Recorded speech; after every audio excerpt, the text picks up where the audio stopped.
country. One or two isolated showers just feeding into the north, but feeling pleasant where you do catch that sunshine, highs into the low or mid-20s, feeling a little more humid across the south and east if you're stuck underneath that cloud and rain. So a bit of a cloudy and perhaps damp end to the day across the very far south and east. Some sunny spells developing across northern parts of southwest England, parts of Wales, northern parts of England, seeing some late sunshine to end the day on Sunday. That sunshine perhaps a little hazier across parts of Northern Ireland, and we'll continue to see one or two of those isolated showers just feeding into western and northern parts of Scotland through Sunday evening. Then looking ahead to Sunday night, any of that rain eventually clears away with clear skies developing for most of us. However, all eyes out towards the west as we see Storm Floris arriving, bringing some outbreaks of really quite heavy rain across parts of Northern Ireland and into western Scotland. And those winds really picking up too. Staying a little bit drier across the south, albeit a cloudy night for most of the country. Temperatures quite widely staying in the mid-teens. So quite a humid night across the board. So a very wet and windy start to Monday morning across the northern half of the country. Yellow and amber wind warnings are in force across parts of Scotland. We could see gusts reaching up to 80, potentially even a little higher across western parts of Scotland. That rain continues to sweep across almost all areas through the afternoon. Pleasantly warm in the sunshine again, but much more unpleasant further north under that strong wind. There will be a light breeze in the morning, leading to a warm front.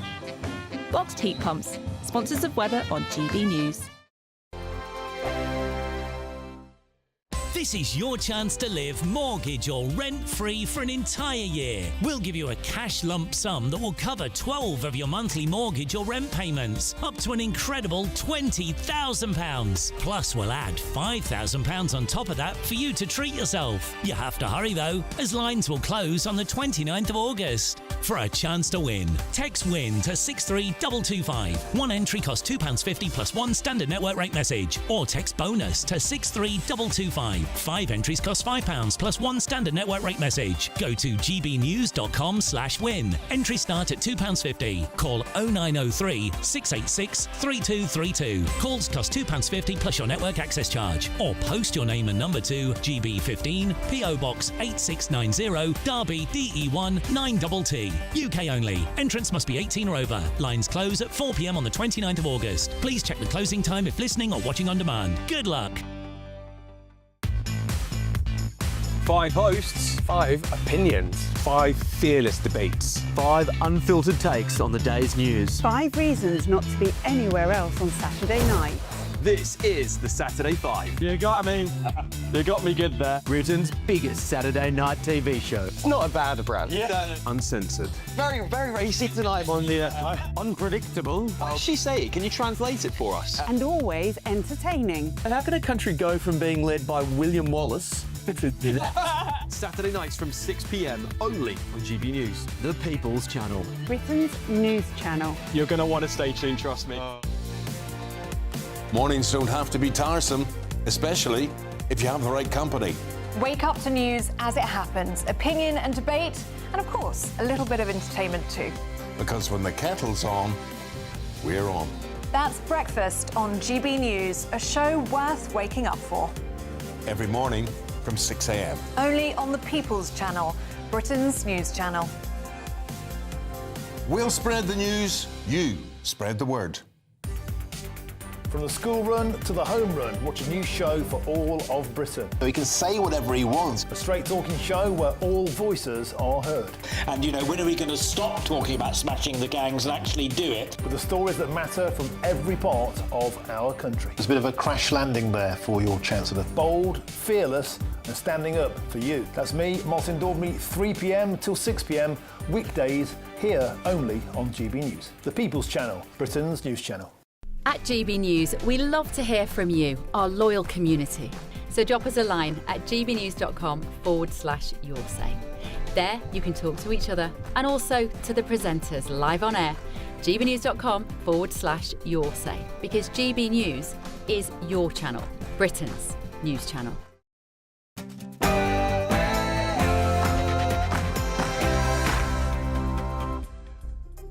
Good morning to you. The poet Sylvia Plath described August as the odd, uneven time, the best of summer gone, and the new fall not yet born.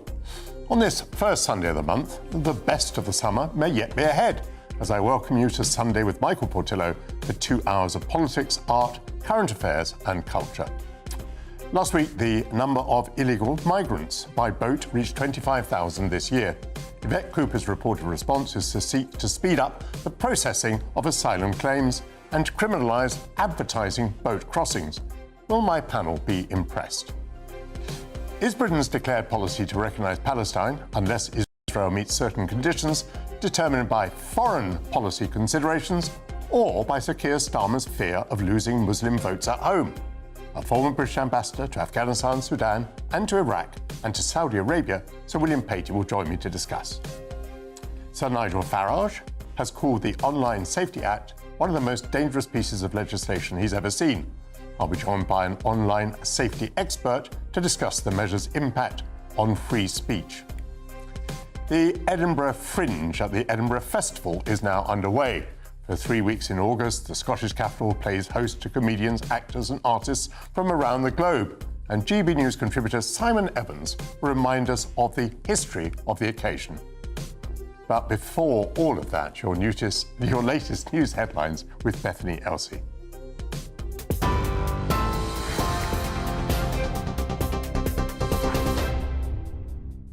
Michael, thank you. Good morning. Your top stories from the GB newsroom at 11:01. Anyone who advertises small boat crossings or fake passports on social media could face up to 5 years in prison under new government plans to tackle illegal immigration. Ministers are under growing pressure after the number of migrants reaching the UK this year has surpassed 25,000. Home Office figures reveal around 80% of those told officials they used social media during their journey, including to contact agents of smuggling gangs. The National Crime Agency says 8,000 posts promoting immigration crime were taken offline last year. And Labour MP Alex Ballinger told GB News the proposed new law will give police new powers. Our announcement, tacked on to the Border Security, Asylum and Immigration Bill, will allow the police to go after people that are using social media to advertise smuggling routes and some of those videos on TikTok that you were talking about, go after people that promote illegal documentation or to go after anyone who promotes illegal working opportunities. So tackling many of the models that the smuggling gangs are using that we expect will make a real difference on reducing illegal migration. Shadow Defence Minister Mark Francois told GB News the government is simply tinkering around the edges. They said they would smash the gangs. They palpably haven't. That this ridiculous scheme of 17 in, 1 out that was announced a few weeks ago is a total gimmick. Labour have no plan whatsoever to stop the boats, and that's a tragedy, because the boats will keep coming, we'll need more asylum hotels, and there'll be more and more social unrest as a result. Up to 300 children could be evacuated from Gaza and brought to the UK for treatment on the NHS. The Sunday Times reports the plans are set to be announced within weeks. A parent or guardian will accompany each child, as well as siblings if necessary. Last week, Sir Keir Starmer said the UK is urgently accelerating efforts to bring children over for healthcare. UNICEF estimates more than 50,000 children have been killed or injured in Gaza since the October 2023. Rescue teams in Chile searching for 5 trapped miners have discovered a body. The remaining 4 workers are still missing under some 300 feet of rock at the world's largest underground copper mine in the Andes Mountains. A section of the mine collapsed on Thursday following a strong 4.2 magnitude tremor. It's currently unclear if it was caused by mining activity or natural tectonic shifts. Rescuers have vowed to continue their search until they are all found. The BBC has launched an investigation into alleged cocaine use by 2 stars of Strictly Come Dancing. The claims were first reported by The Sun on Sunday. It's understood the broadcaster has hired an external law firm to investigate the allegations, which a source said were well known on the show. A spokesperson says the BBC has clear protocols and policies in place for dealing with any serious complaint. And the family of a young mother who was shot in her home are appealing for information 20 years on from her murder. 22-year-old Lucy Hargreaves was asleep on the sofa when 3 men broke into a home in Liverpool and killed her. They then set fire to the house on Lambourne Road in Walton. Her partner and 2-year-old daughter were upstairs and had to escape through a window. Police arrested 21 people as part of their investigations, but no one has yet been convicted. Anyone with information should contact Merseyside Police. You're up to date. I'll have more for you in half an hour. For the very latest GB News direct to your smartphone, sign up to News Alerts by scanning the QR code or go to gbnews.com/alerts.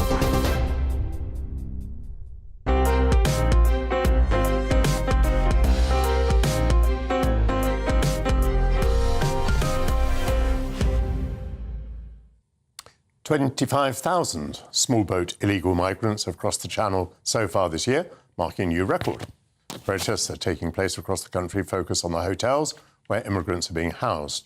The government promised to smash the gangs, but the reported response from the Home Secretary is yet another scheme to tackle the asylum backlog, and more than 2/3 of illegal migrants arriving on small boats are granted asylum.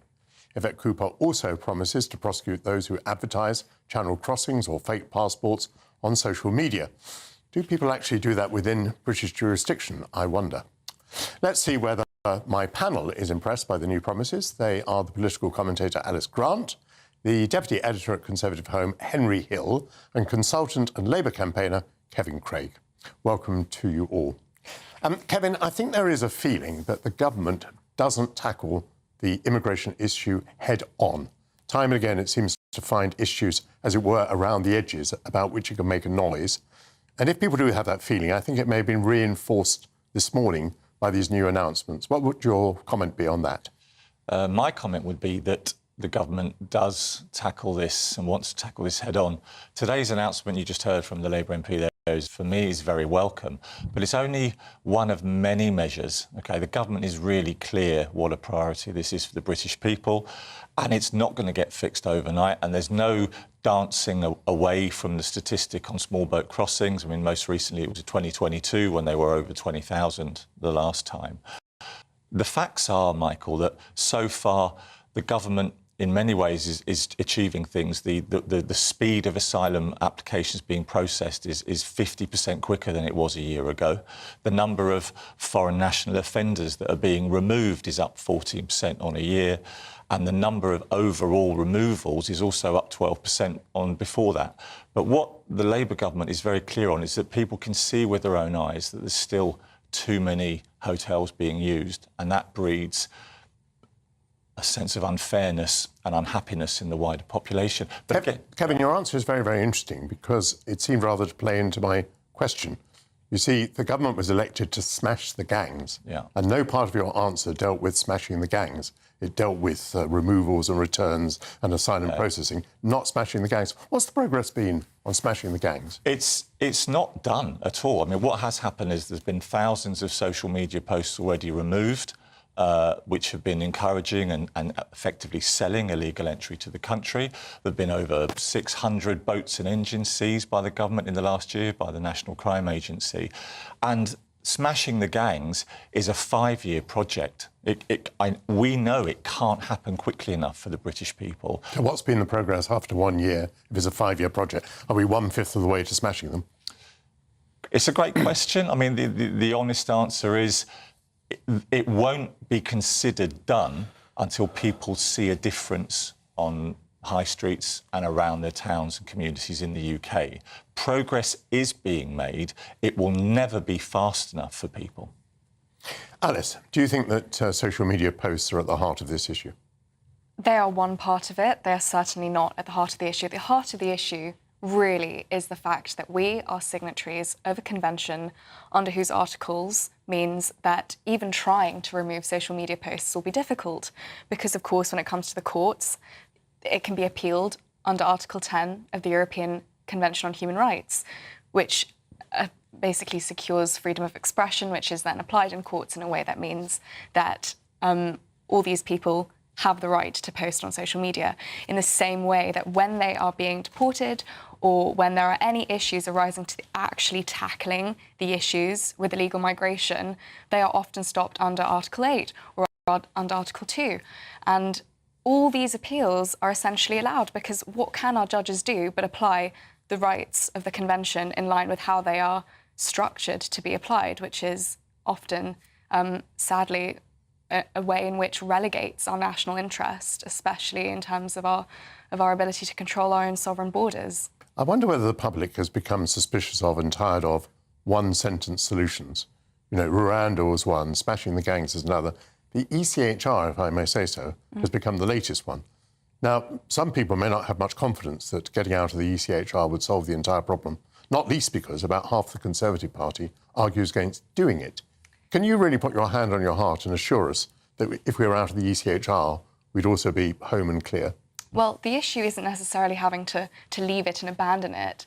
And in fact, I think there are various ways in which we can do this in a way which honours our international obligations in terms of human rights without having to completely repeal it. But the real issue is how it's applied in courts. And they use this proportionality assessment, which is a sort of doctrine of the Strasbourg court, which entails weighing up essentially individual rights over the rights and the interests of the state. And time again in judgments we see that individual rights are triumphing over the rights of the state. And that is, I think, at the real heart of the issue, because even in deportations, the Rwanda program, whatever it is, they are being essentially weighed up against individual interests, which always triumph. And people can appeal because they have a right to family life, they have a right to privacy. All these rights are essentially stopping government policy. Henry Hill, a lot of people would ask, how is it possible that 2/3 of people who arrive in small boats from France are successful in their asylum appeal?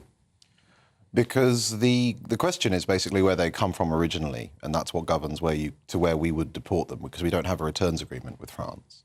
And under the principle of non-refoulement, which means essentially you can't send somebody back to somewhere where they will be persecuted or injured and so on, it means that you can't send them back to that country, which means where do you send? The Rwanda scheme, for all its many shortcomings, was an attempt to get around this problem by finding a third country to which you could send people.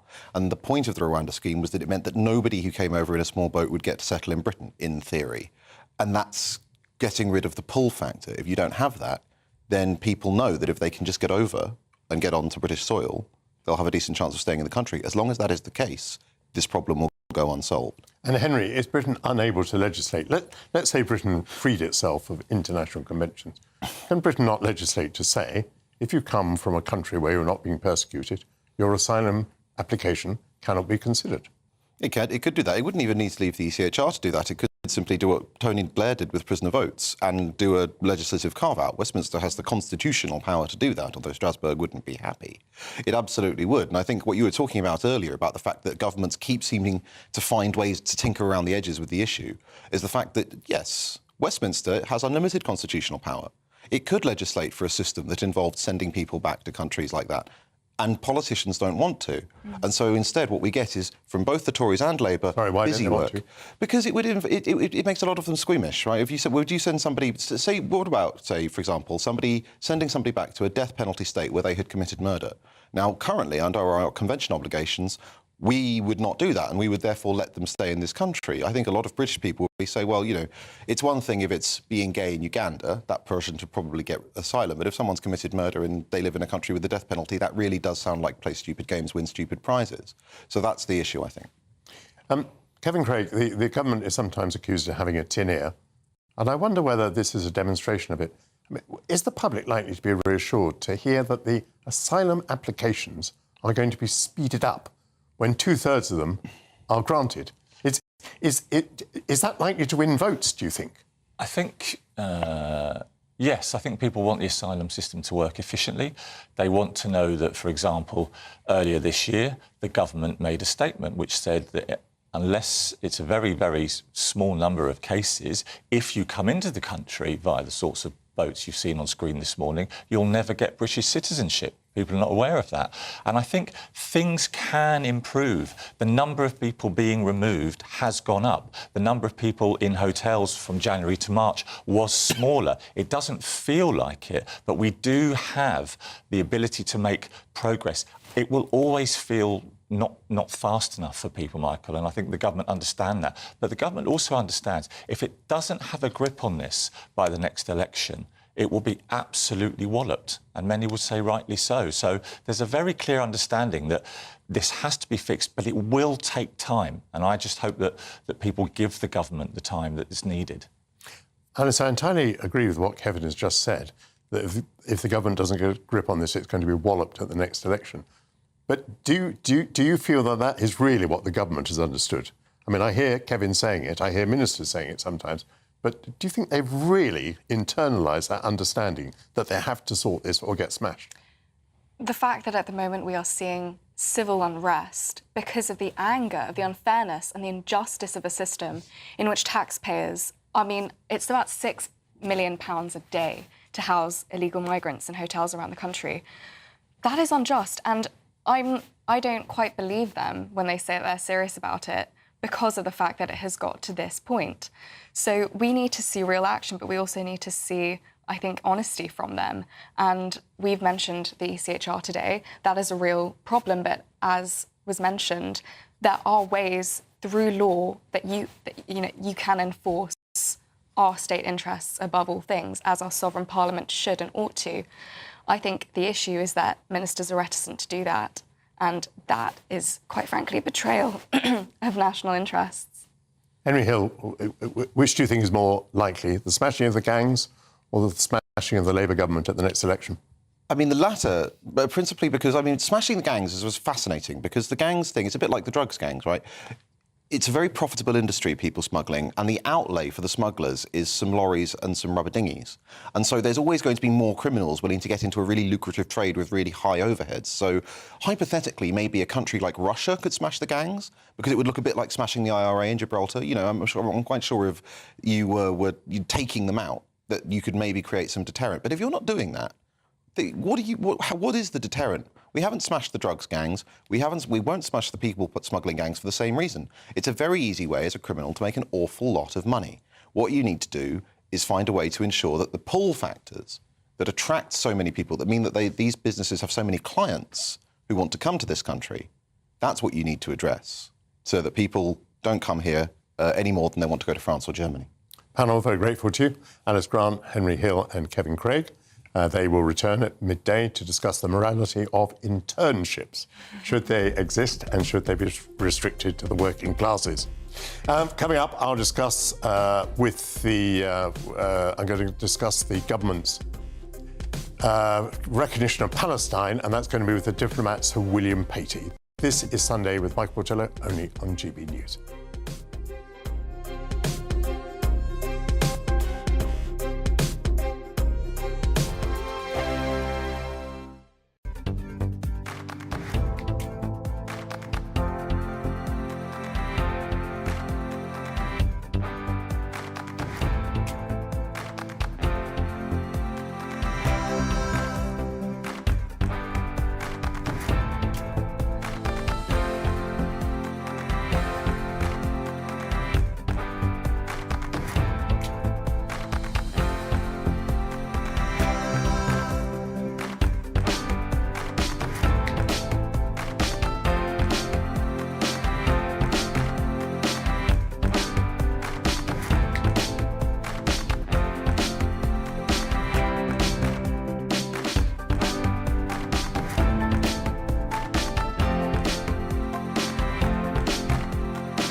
This is our country, and we think it's amazing.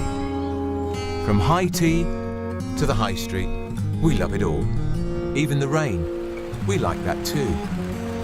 There's nowhere else we'd rather be. That's why we're here to be the fearless champion of Britain, its voices and its values. Because we are GB News. The People's Channel, Britain's news channel. You've read the headlines and you've heard what those in power have to say. How about now we actually get to the truth? They would pay attention. We go beyond the political theatre and tell you what's really going on behind the scenes. For a massive council tax hike, one of the biggest in the UK. Others follow their lines, but we go off script. You sound like a broken record. You say that week after week. Cutting through the narratives and giving you unique perspectives. That's Ben Leo tonight, Saturdays and Sundays from 9 p.m. on GB News, Britain's news channel. Exciting news. Every Friday, my Patrick Christie's Tonight Show is going to have a twist to it. We're welcoming some special guests. You. That's right, on Fridays I'm going to be doing my show in front of a live studio audience because this show is about you and what you have to say. It's going to be the same big debates, same big topics, same big opinions. But every Friday night at 9 p.m, you are invited to come on down to Patrick Christie's Tonight to be a part of the action. Only on GB News, the People's Channel, Britain's news channel.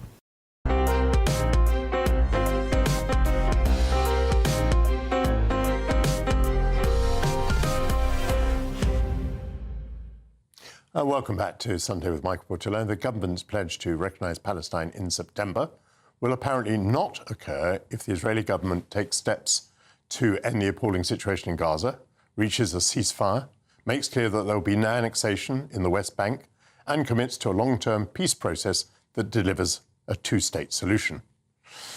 But the questions that I asked on this programme last week remain. What is this state that Britain will recognise? What are its borders? Who defends them? Who are its leaders? What is their legitimacy? Is recognition on the agenda because of Hamas's attack on Israel, or because of protests in Britain, or because Labour is worried about losing seats to pro-Palestinian candidates? With me now is the former British ambassador to Afghanistan, Sudan, Iraq and Saudi Arabia, Sir William Patey. Sir William, welcome to GB News. What do you think is the answer to that question? Why was there an emergency cabinet? Why has this suddenly appeared on Britain's political agenda? Well, I think the situation in Gaza is clearly the reason. I think the Prime Minister is under a lot of pressure over the humanitarian situation in Gaza. I, amongst a group of other former British ambassadors, have been advocating the recognition of the state of Palestine, not as a punishment for Israel or a reward for Hamas, because it sustains international law, reaffirms international law, that the ICJ judgment in 2024 that the occupation of Gaza and the West Bank was illegal. So it has merit in its own right. But clearly the government has been under quite a significant amount of pressure to come to this decision. I mean, France and Saudi Arabia and other countries have been talking about this for months now as a way to keep alive the prospect of a two-state solution.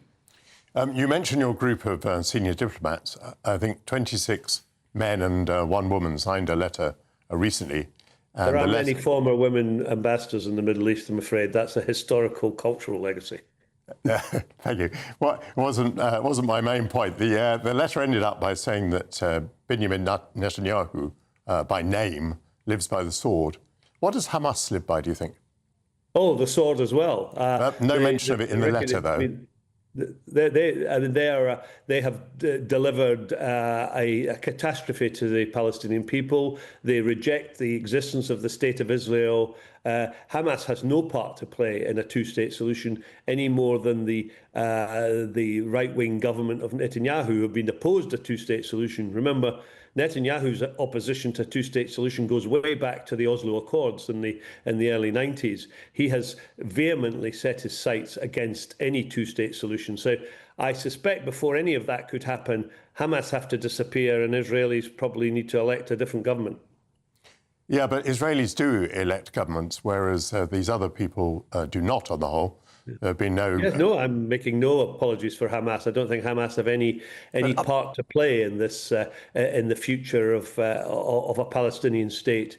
They have shown themselves to be a murderous terrorist organisation intent on violence and the destruction of the State of Israel. That's not what recognition of a state of Palestine involves. It's giving equality in international law to two states, two peoples to live piece by side in security. Hamas will have no part in that, I don't think. But Sir William, isn't that sophistry? I mean, what is the alternative to Hamas? Gaza was ceded by Israel some years ago, and the government there began being the Palestinian Authority. But no, after a while it was taken over by Hamas. I mean, Hamas is a fact of life. On other occasions, you'll be telling Israel that the war is pointless because you can't smash Hamas.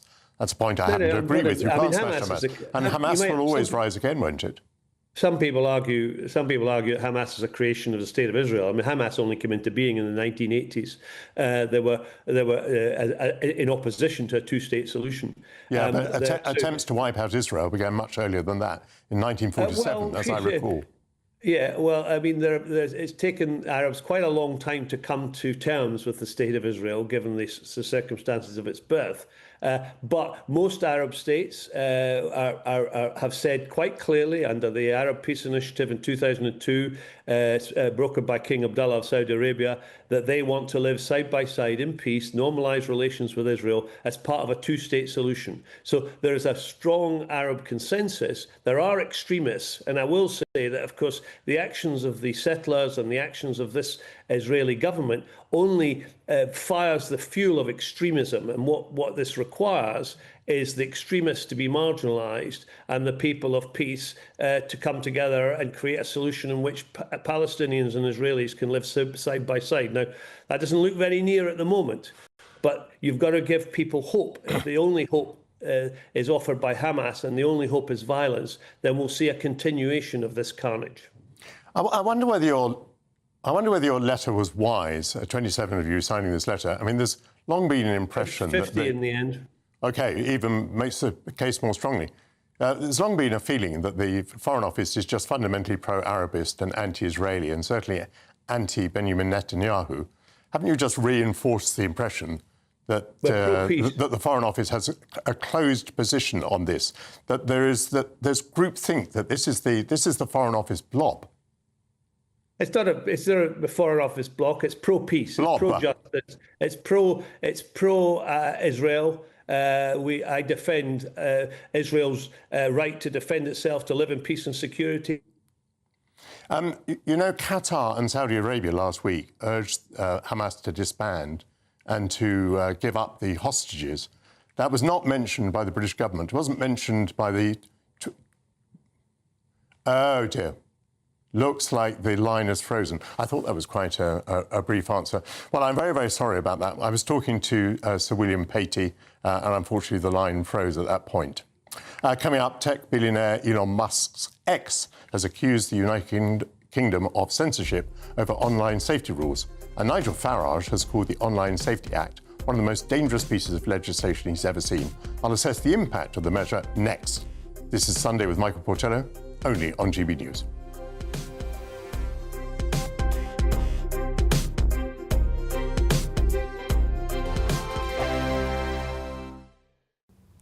Good morning, welcome to your latest GB News weather from the Met Office.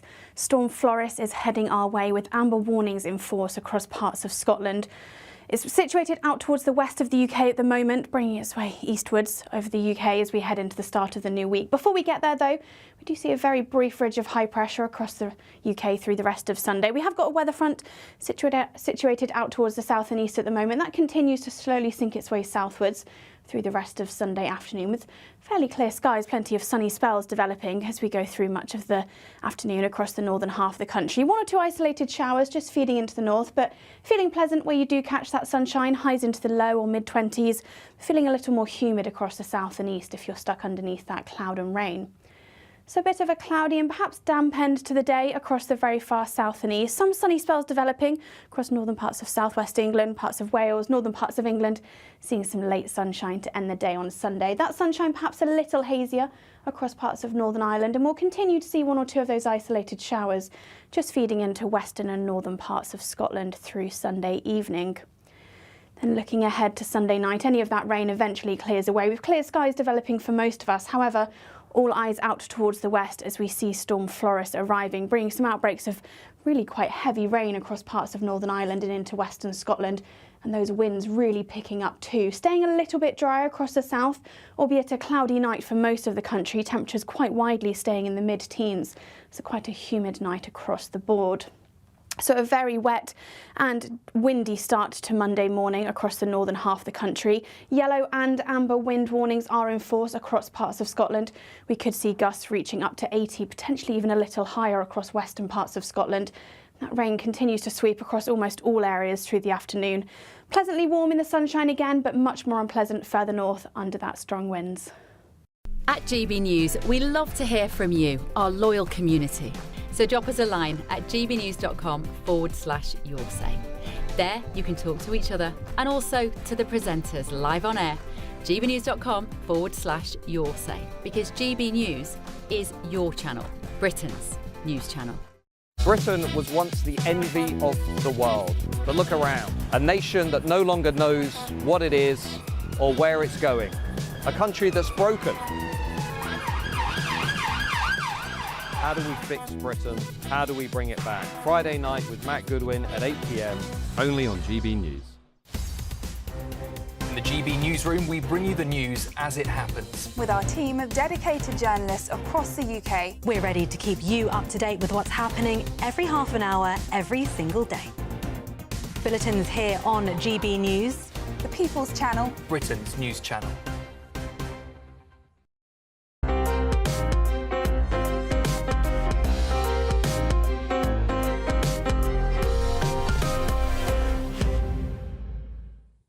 Welcome back to Sunday with Michael Portillo.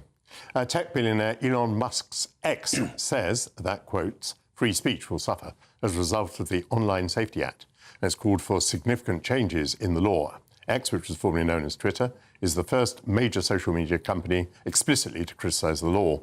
The Online Safety Act has introduced age verification on websites deemed to host content that's only suitable for adults. Nigel Farage said it's one of the most dangerous pieces of legislation that he's seen. Well, if you're confused as to what to think about this, we now have an online safety expert and author of Digitox, Mark Ellis. Mark, good to see you. Now, Good morning. I think people are confused about this because on the one hand, I think people could perfectly understand why we might want to protect children from what they might see online. On the other hand, I think people are quite suspicious of governments, and they can see how poorly drafted legislation might tumble over into all sorts of other areas. Guide us as to what you think the legislation does and why people are so worried about it. Absolutely, and I can understand why people are worried about this, right? The world is changing, the governments are trying to keep up, they're in a constant war with the tech giants. But principally speaking, what this act does is it forces companies, large companies for the most part, but anybody, to ensure that the content they have, which is not suitable for non-adults, for children, there is age verification within that to safeguard. And this is primarily targeted at children looking at pornography or self-harm, eating disorders. And alongside the debate, there's a lot going on about free speech, but this is more about how those companies choose to request your information rather than the government mandating it. OK, so allegations have been made that people are going online for, let's say, innocent reasons, as it were, have been asked to verify their age, been asked for passport details, ID, even credit card details. Do you think that's happening? And if it were, why might it be happening? I think a lot of times you go online and you're asked for these things. Sometimes it's a scam, sometimes it's not. Sometimes tech companies are going to make genuine mistakes. So if I want to go online and I want to look on a social media platform, I want to look at the Palestinian situation or riots in London, should I be age verified? No, of course not. That shouldn't be happening. If that Do you think it is? I very much doubt it. Mm-hmm. I think there are going to be rare occasions where somewhere on that page that people are looking at, there is something that does clip this legislation. You mentioned the Palestinian legislation, the Palestinian demonstrations. Yes. And that is a very pertinent point, because some people have said that children could be prevented from seeing political content that might be deemed to be harmful to them. So that they shouldn't be distressed by the thought of these demonstrations or see violence at these demonstrations or hear arguments at these demonstrations. Now, this is a long way from pornography. It is a long way from pornography, and the legislation sort of cracks the door open to allow for that. But that decision is in the hands, not of the government, but of the tech platform that's implementing it. Why does it crack the door open to that? Is that a failure of targeting? I mean, I'm not sure MPs would have voted for a bill that they thought was going to restrict the access of young people to political content. So what the legislation says is, let's say my 12-year-old is trying to look at some form of pornography online. They don't know it's there, but they've gone to that link and they've opened that link and there we go. What the legislation says is it's your responsibility, tech company, on pain of an $18 million fine or 10% of your global revenue, that you make sure that that 12-year-old does not see that content. Now, in doing so, what's happening there is the very, very smart programmers, smartest programmers in the world, they are setting up an algorithm. And it says, based on your platform, your eyes, the people you look at normally, I believe you are a 12-year-old, and I believe, based on my algorithm, that there's a certain amount of skin tone here, there's a certain amount of this happening, and I'm going to age verify you before you can actually see that content. Now, what that means is that algorithm could potentially go wrong. It could potentially go wrong through no fault and no malicious intent. And somebody could be wanting to look at an art installation of naked people.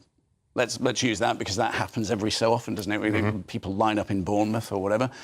Then the algorithm may say, well, there's too much skin tone in there, so you as a 12-year-old, I believe you need age verification, and if I haven't verified you before and you're a 40-year-old, you may need age verification. So mistakes may happen, but not with malicious intent. You've implied there that the tech pretty much knows who we are anyway.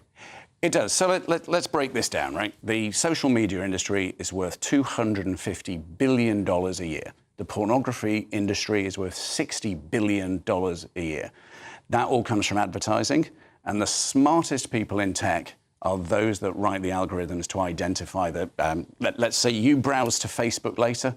There's a good chance you might see something for tailored coloured trousers, right? Because it knows who you are, where you go and what you look at. It knows exactly the same of me, and it knows exactly the same of our kids.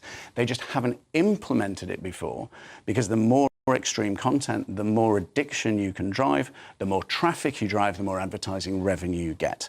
So this is all in the gift of these companies who've known for years who we are. They profile us and we give our information away freely, and they share it. I mentioned that X is the first company explicitly to criticise the legislation. Why so, do you think? I think X has got a very strong media platform at the moment. We've got Elon at the top of that. I think X itself is struggling with revenues. So they were, in the UK, $61 million last year, down from 200 and some the year before. So they are losing viewership. Now, I'm not privy to what's going on within X, but of course it is promoting itself very much as a free speech platform, which it should be, and free speech is absolutely critical.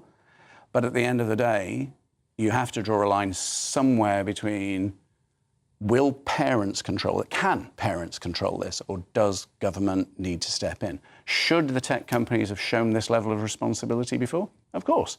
The leaders of the tech companies don't allow their children on tablets and iPhones, etc. Oh, yeah.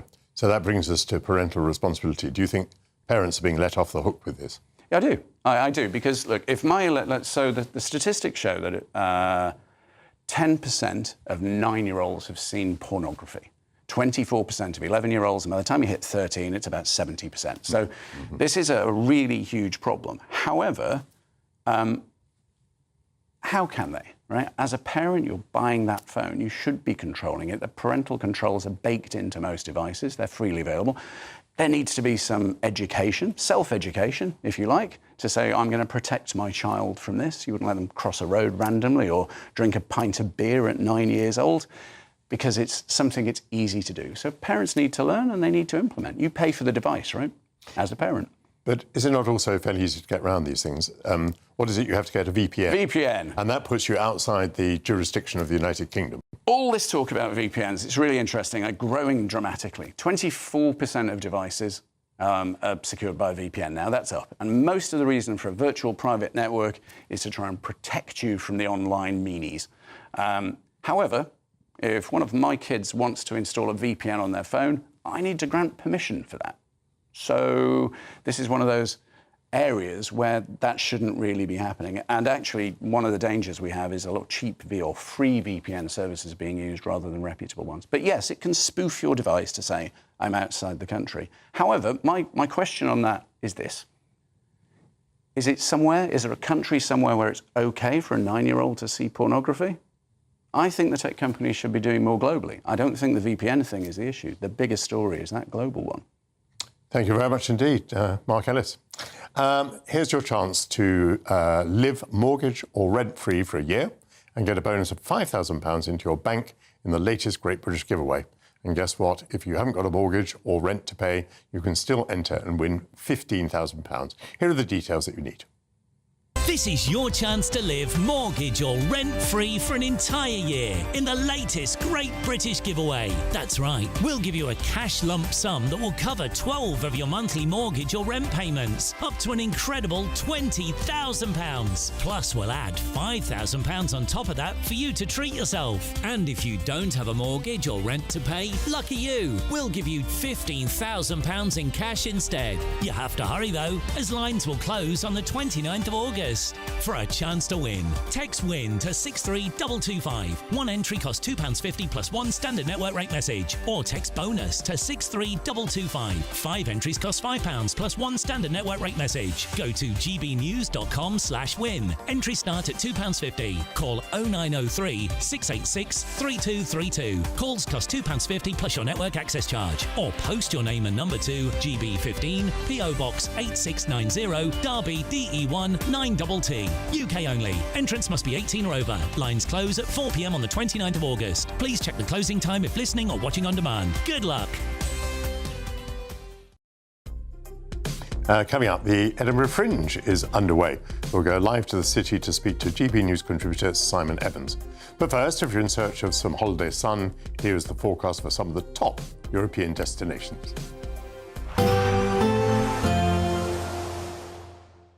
You're looking happy. Well, the forecast looks good. So you've sorted the travel insurance then? All Clear Travel Insurance sponsors GB News Travel Destinations Forecast.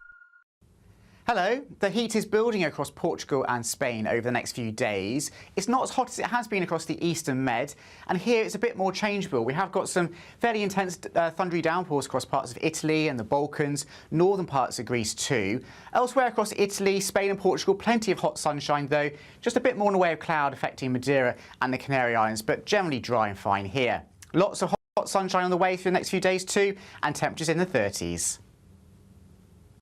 All Clear Travel Insurance sponsors GB News Travel Destinations Forecast.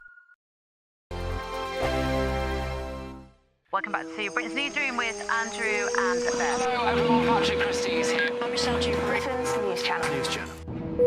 Access the stories that matter to you. Take the GB News family with you on any device.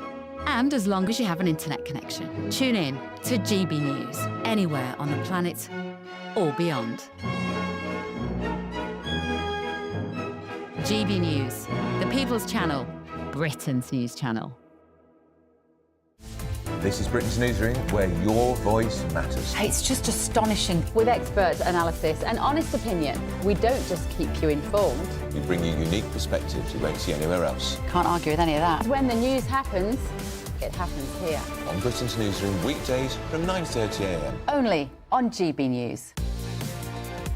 Mornings don't have to be tiresome, especially if you have the right company. Wake up to news as it happens, opinion and debate, and of course, a little bit of entertainment too. Because when the kettle's on, we're on. That's Breakfast on GB News, a show worth waking up for.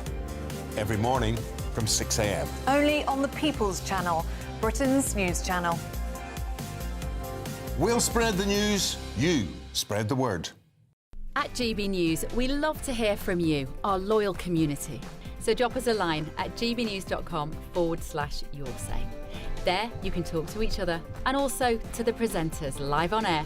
gbnews.com/yoursay, because GB News is your channel, Britain's news channel.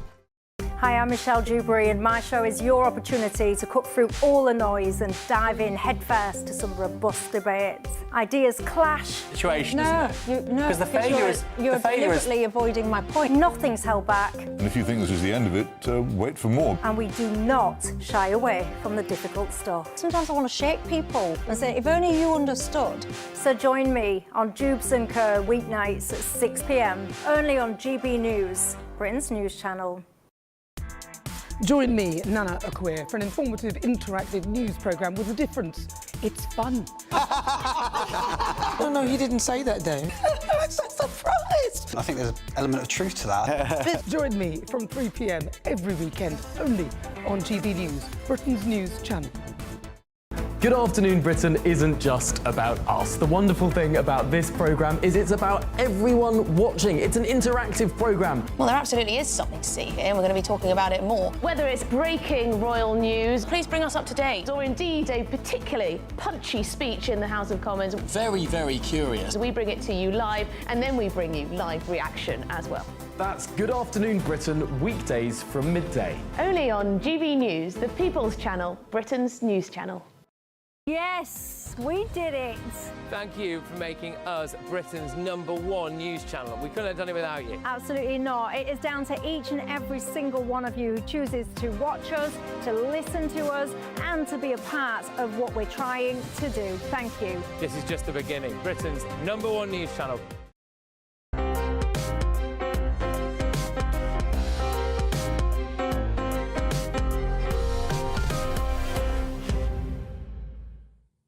Welcome back to Sunday with Michael Portillo. It's time now for our daily reflection. The GB News Daily Reflection. Hi, I'm Richard England, Vicar of Crofton Parish in the Church of England. You may have heard of the feeding of the 5,000, when Jesus fed 5,000 households with the equivalent of a Happy Meal. Well, in 2 of the 4 Gospels, there's also a miracle called the feeding of the 4,000, which is pretty awesome, but still comes in second place. In both miracle stories, Jesus took something small that was offered to him and turned it into something big. A child's lunch, a Happy Meal, fed 4,000 or 5,000 families. What these stories tell us is that when we put the little that we have in our lives into God's hands, He can use it for good in more ways than we can imagine. We might feel we don't have much to offer the world, but in God's hands, even a little can become a lot and make a difference we could never have imagined.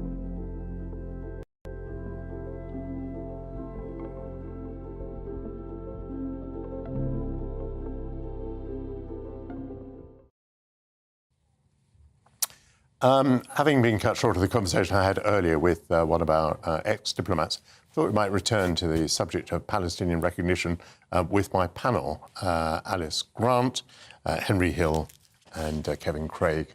Henry Hill, I was talking to the former ambassador about the political circumstances that have brought around this promise by the British to recognise a Palestinian state unless Israel does certain things. What do you think led to an emergency cabinet meeting on this subject? There is no doubt, I think, that it is in large part the electoral pressure on the Conservative Party. We now have... On the Labour Party, forgive me. I'm used to talking about the Conservatives. On the Labour Party, we now have 5 MPs who are known colloquially as the Gaza Independents. Several more Labour MPs, including Wes Streeting, the Health Secretary, came within a few hundred votes of losing their seats at the general election. And now some of those are forming a new party. And I think that there are, in parts of the country, in some of our inner cities, where Labour has essentially built up and relied on a bloc communal vote, they are vulnerable. And so there is a sense of the recognising Palestine may help to stem the flow of voters away. It is not obvious how it will actually help the situation on the ground in the Middle East, of course, because what Palestinian state are you recognising? Presumably you'll be recognising Fatah and the government in the West Bank. Well, they have nothing to do with Hamas in Gaza. And so you won't be recognising a territory or a polity that actually controls the entities and the soldiers and the war against whom Israel is fighting. And so I don't really see how it will help. But if you're asking about what's driven it, it's electoral pressure. Kevin Craig, what is the balance of electoral pressure here? We understand that many Labour MPs are worried about losing their seats because of Muslim voters being put off by the government's policies. On the other hand, do you believe that some people in this country will be a bit worried at seeing foreign policy being driven by backbenchers or indeed by the fear of what Muslim voters are going to do? Isn't that a sort of hell that quite a lot of voters imagined we were entering into, where our elections are determined by foreign policy issues and single issues? How do you think the government weighed up the political balance there?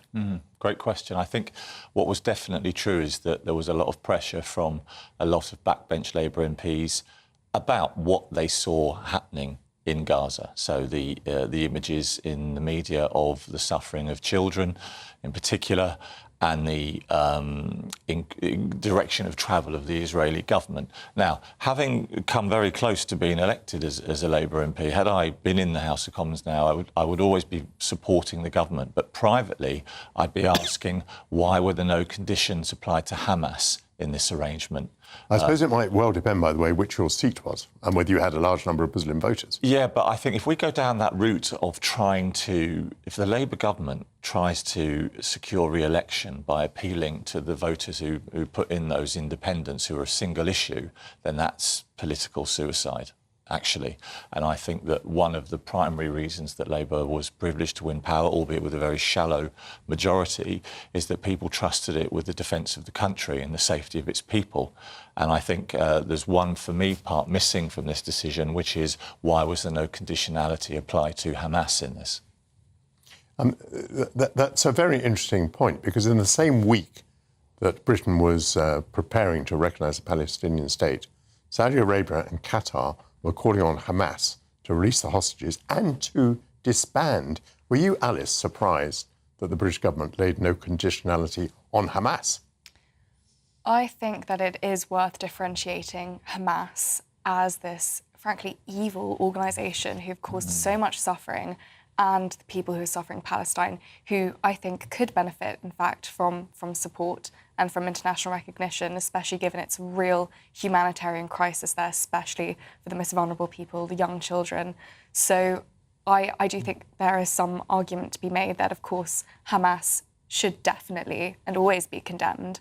But in terms of the humanitarian aspect of it, which I think is what most voters care about, I can guarantee you that very, very few people are going to be truly rallying behind Hamas. I think it would be very hard to find that among British voters. What I do see, I think, in public opinion is a real sense of compassion towards those who are clearly suffering in that part of the region.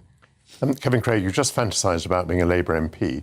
Supposing I'm not sure that's the verb I would use, Michael. Could you fantasise about being a Labour Prime Minister? Could you have resisted the pressure from your backbenchers? Well, I think at the moment there's some very interesting dynamics going on behind the scenes in Number 10, following the very badly handled issue of attempted cuts to welfare. So I think there is a real understanding of the importance of the government getting its legislation through, and of unity and of discipline, because that's one of the reasons that Labour was given the privilege of serving.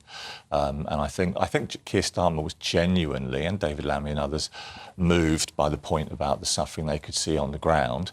And I think they have also, hitherto, they've been very clear about the fact that Israel was under existential threat by countries that do not share our values. I think they felt compelled to do something on the suffering point, but it's very difficult to... Keir has to listen to the backbenchers. Thank you very much indeed, panel. I'm going to see you again very shortly. That concludes the first hour of Sunday with Michael Portillo. The panel will be discussing later internships in the civil service. Should they be offered only to the sons of toolmakers and other stalwarts of the working class? We'll also be discussing the decision of the government of New Zealand to overturn its predecessor's ban on new oil and gas exploration. Singer and mathematician Tom Lehrer has died at the age of 92, and Alexander Larman will be here to join me in the morning. As August begins, Lily Thomas will come in to share her recommendations for cocktails and wine in cans. How chill. This is Sunday with Michael Portillo, only on GB News. See you soon.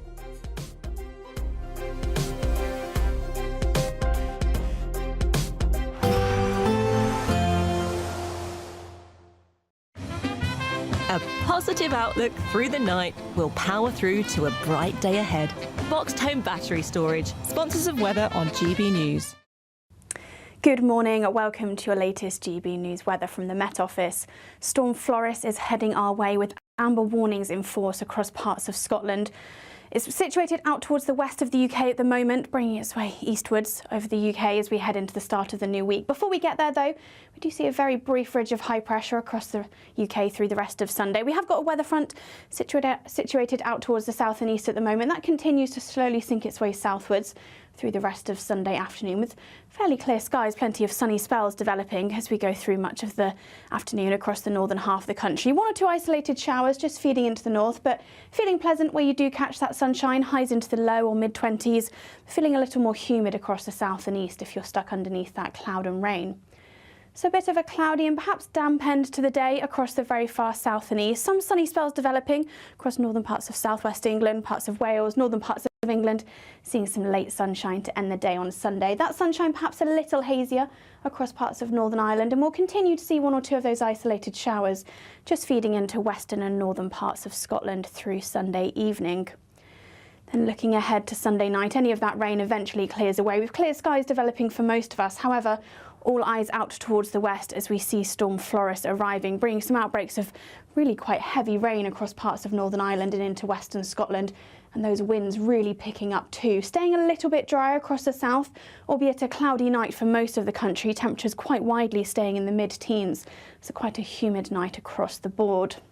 So a very wet and windy start to Monday morning across the northern half of the country. Yellow and amber wind warnings are in force across parts of Scotland. We could see gusts reaching up to 80, potentially even a little higher across western parts of Scotland. That rain continues to sweep across almost all areas through the afternoon.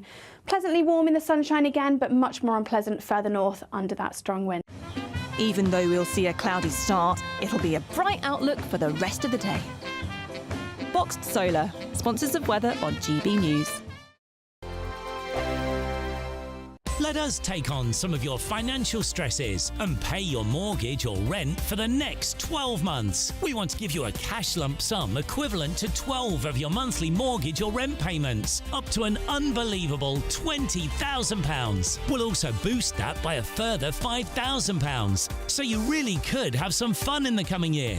For a chance to win, text WIN to 63225. One entry costs £2.50 plus one standard network rate message, or text BONUS to 63225. 5 entries cost £5 plus one standard network rate message. Go to gbnews.com/win. Entries start at £2.50. Call 0903 686 3232. Calls cost £2.50 plus your network access charge, or post your name and number to GB15 PO Box 8690 Derby DE1 9TT. UK only. Entrance must be 18 or over. Lines close at 4 p.m. on the 29th of August. Please check the closing time if listening or watching on demand. Good luck. Mornings don't have to be tiresome, especially if you have the right company. Wake up to news as it happens, opinion and debate, and of course, a little bit of entertainment too. Because when the kettle's on, we're on. That's Breakfast on GB News, a show worth waking up for.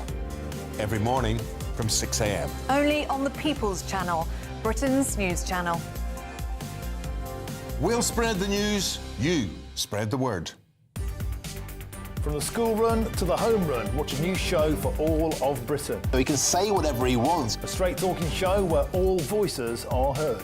And, you know, when are we going to stop talking about smashing the gangs and actually do it? With the stories that matter from every part of our country. There's a bit of a crash landing there for your Chancellor. Bold, fearless and standing up for you. That's me, Martin Daubney, 3 p.m. till 6 p.m, weekdays, here only on GB News. The People's Channel, Britain's news channel. Westminster's full of talk, but out here, it's the real world. Am I allowed to talk then? No, that's it. This is where it matters, real people and real lives. That's what politics is all about. The fact is Trump made a good start, no. Straight answers, no spin, and just a couple of pints. How many fingers have I got up? About 10. So join me for Lee Anderson's Real World every Friday at 7 p.m, only on GB News. The People's Channel, Britain's news channel. You want to know what's really going on in the corridors of power? Labour don't know what to do with you half the time, and that makes you quite lethal in the chamber. Get behind the headlines with Chopper's Political Podcast. Join me, Christopher Hope, as I sit down with the great and the good of British politics. We'll see where this ruling takes us. These are the stories shaping our nation. Chopper's Political Podcast, available now on all platforms. Listen in and stay ahead.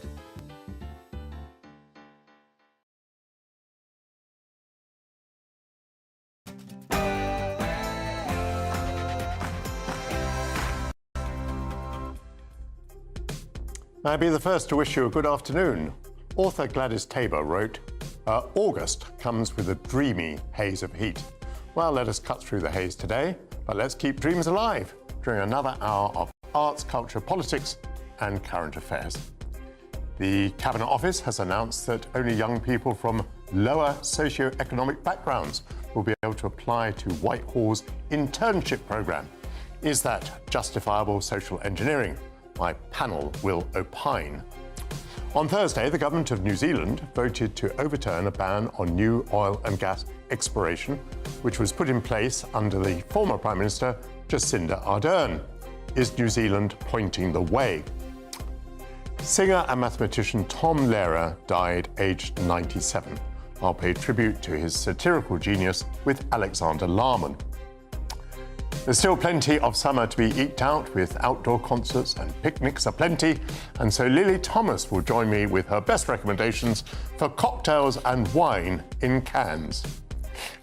But first, the latest news headlines with Bethany Elsey.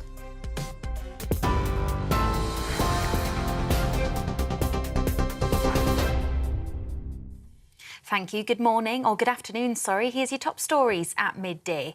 Anyone who advertises small boat crossings or fake passports on social media could face up to 5 years in prison under government plans to tackle illegal immigration. Ministers are under growing pressure after the number of migrants reaching the UK this year has surpassed 25,000. Home Office figures reveal around 80% of those told officials they used social media during their journey, including to contact agents of smuggling gangs. The National Crime Agency says 8,000 posts promoting immigration crime were taken offline last year. Labour MP Alex Ballinger says the proposed new law will give police more powers. Our announcement, tacked on to the Border Security, Asylum and Immigration Bill, will allow the police to go after people that are using social media to advertise smuggling routes and some of those videos on TikTok that you were talking about, go after people that promote illegal documentation, or to go after anyone who promotes illegal working opportunities. So tackling many of the models that the smuggling gangs are using that we expect will make a real difference on reducing illegal migration. Meanwhile, the Home Secretary is set to introduce a new fast-track scheme to tackle the asylum claims backlog so decisions can be made in weeks rather than years. It comes amid frustration over the number of migrants housed in hotels, with protests and counter-protests being held across the country in recent weeks. 60 migrants were moved into the 4-star Britannia International Hotel in Canary Wharf in East London on Friday night. Shadow Defence Minister Mark Francois told GB News the government is simply tinkering around the edges. They said they would smash the gangs. They palpably haven't. That this ridiculous scheme of 17 in, 1 out that was announced a few weeks ago is a total gimmick. Labour have no plan whatsoever to stop the boats, and that's a tragedy because the boats will keep coming. We'll need more asylum hotels, and there'll be more and more social unrest as a result. Up to 300 children could be evacuated from Gaza and brought to the UK for treatment on the NHS. The Sunday Times reports the plans are set to be announced within weeks. A parent or guardian will accompany each child, as well as siblings if necessary. Last week, Sir Keir Starmer said the UK is urgently accelerating efforts to bring children over for healthcare. UNICEF estimates more than 50,000 children have been killed or injured in Gaza since October 2023. Crossfire between Ukraine and Russia has escalated overnight. Ukraine's military are claiming to have struck several targets in Russia, including a major oil refinery and military airfield. Meanwhile, several people have been injured and dozens of homes destroyed after a Russian missile hit a Ukrainian city near the Black Sea. The BBC has launched an investigation into alleged cocaine use by 2 stars of Strictly Come Dancing. The claims were first reported by The Sun on Sunday. It's understood that the broadcaster has hired an external law firm to investigate the allegations, which a source said were well known on the show. A spokesperson says the BBC has clear protocols and policies in place for dealing with any serious complaint. And the family of a young mother who was shot in her home are appealing for information 20 years on from her murder.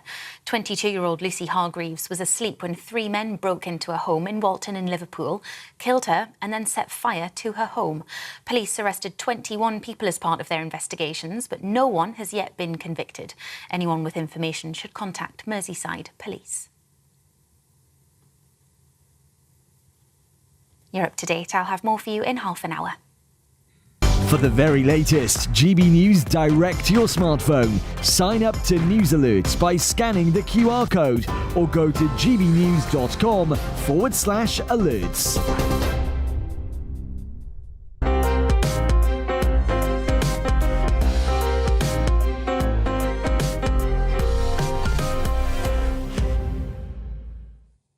Thank you, Bethany Elsie. An internship can be a useful first step on the career ladder.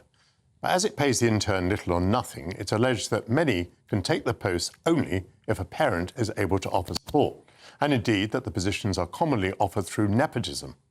If true, those failings could perpetuate recruitment from a narrow social stratum.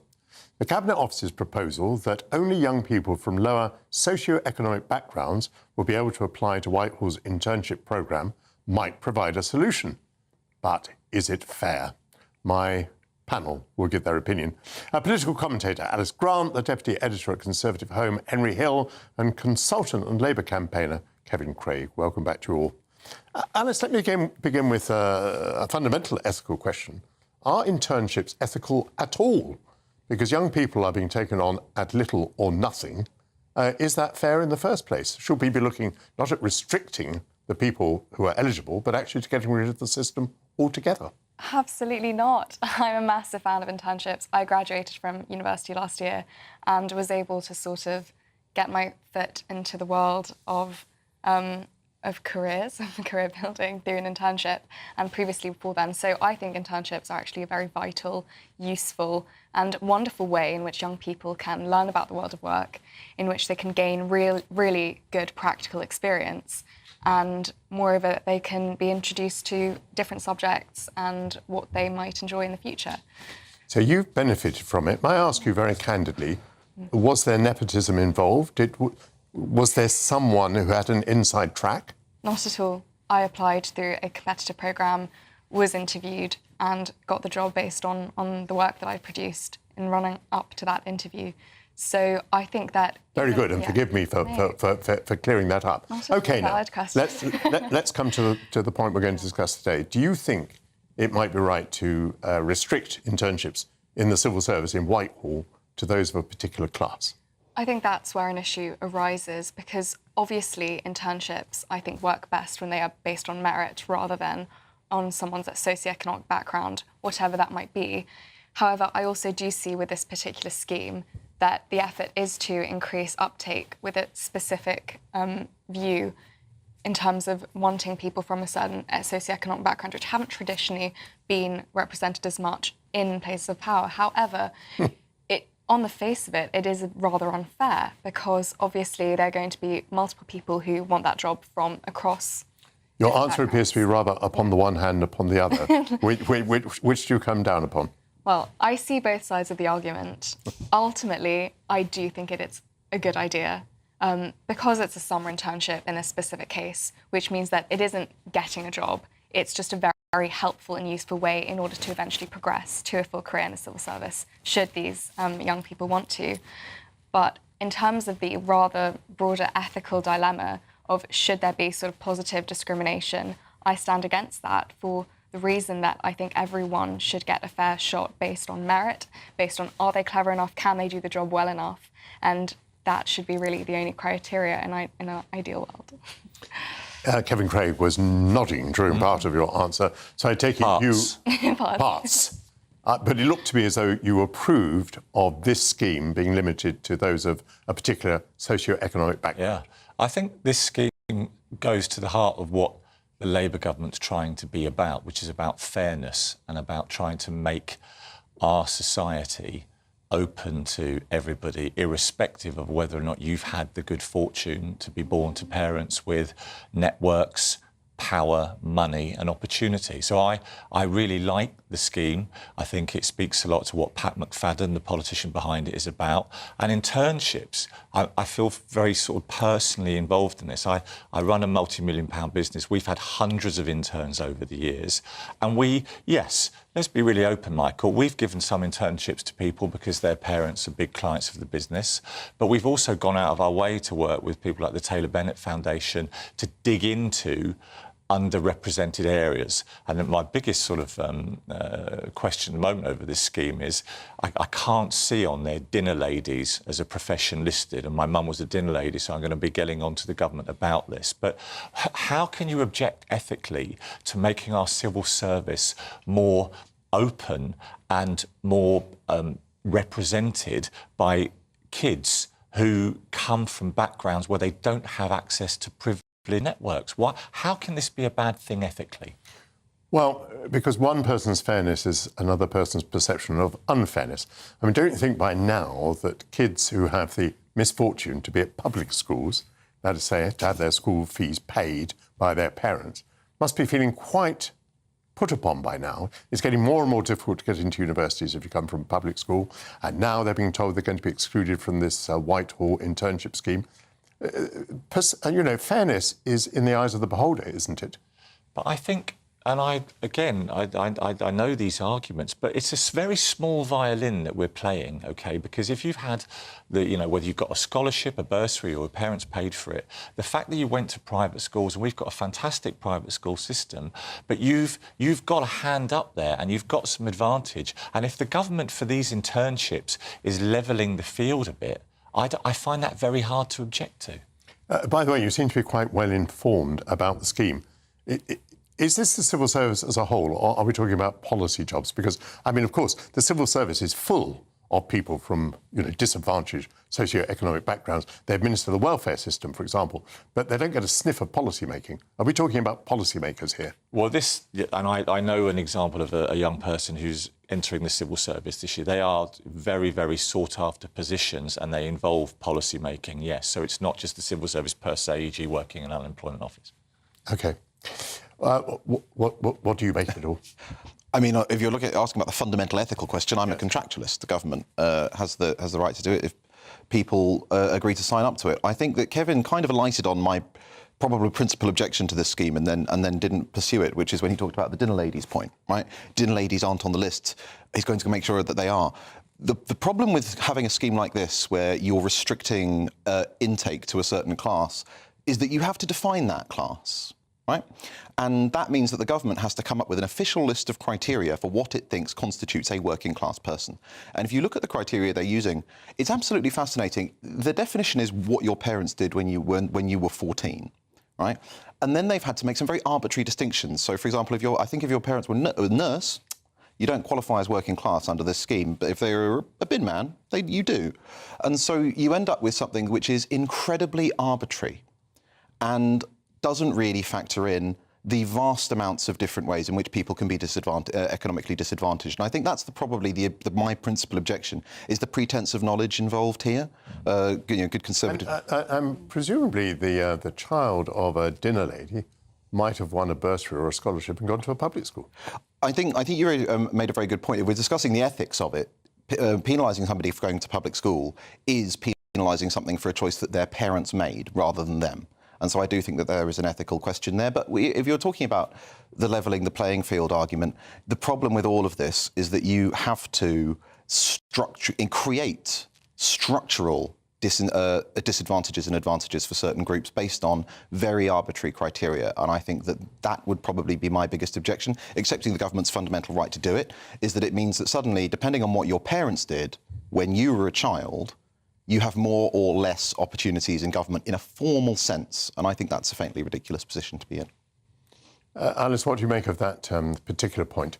I rather assume, but it is only an assumption, that this scheme wouldn't benefit you, and you have said you have said that you support the scheme overall.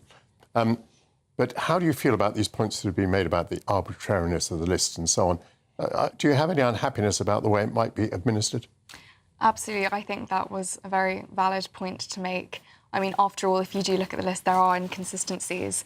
And I think that is the trouble in trying to sort of create an idea of working class that is based on, I guess, what your parents did when you were 14. That seems like a really odd criteria, and I think will lead to sort of randomness and injustice. And that's the issue. I think ultimately, if something is ill-defined, if something is vague, if something can be sort of stretched or according to whatever someone deems, then of course it's going to lead to unfairness, and therefore it probably won't do what it's supposed to do, which is help those truly in need.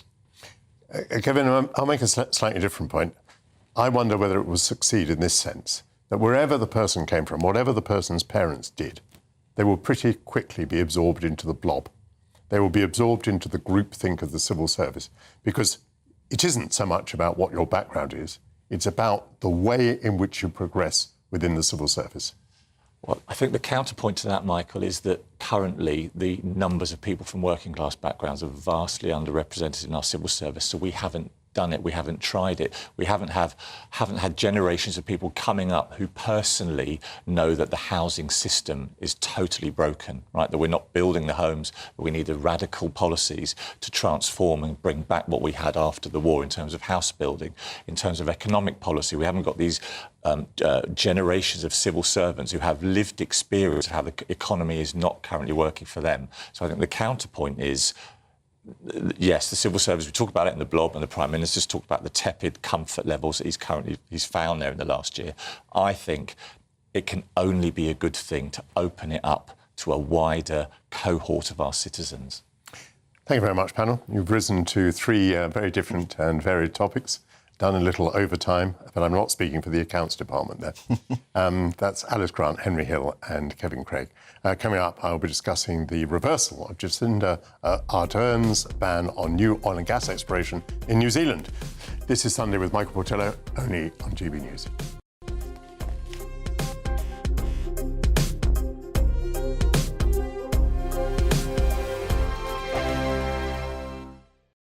It's Patrick Christie's Tonight, and here we do things differently. It's explaining the absolute madness of this, doesn't it? It's explosive. I mean, this is very good. It's lively. 850. Your government sat there, Sean, and it did nothing. It's controversial. And the Middle East has been in turmoil since before I was born. It's everything you need to kickstart your evening. Everyone's had their Weetabix tonight. I love to see it. That's Patrick Christie's Tonight, weeknights from 9 p.m.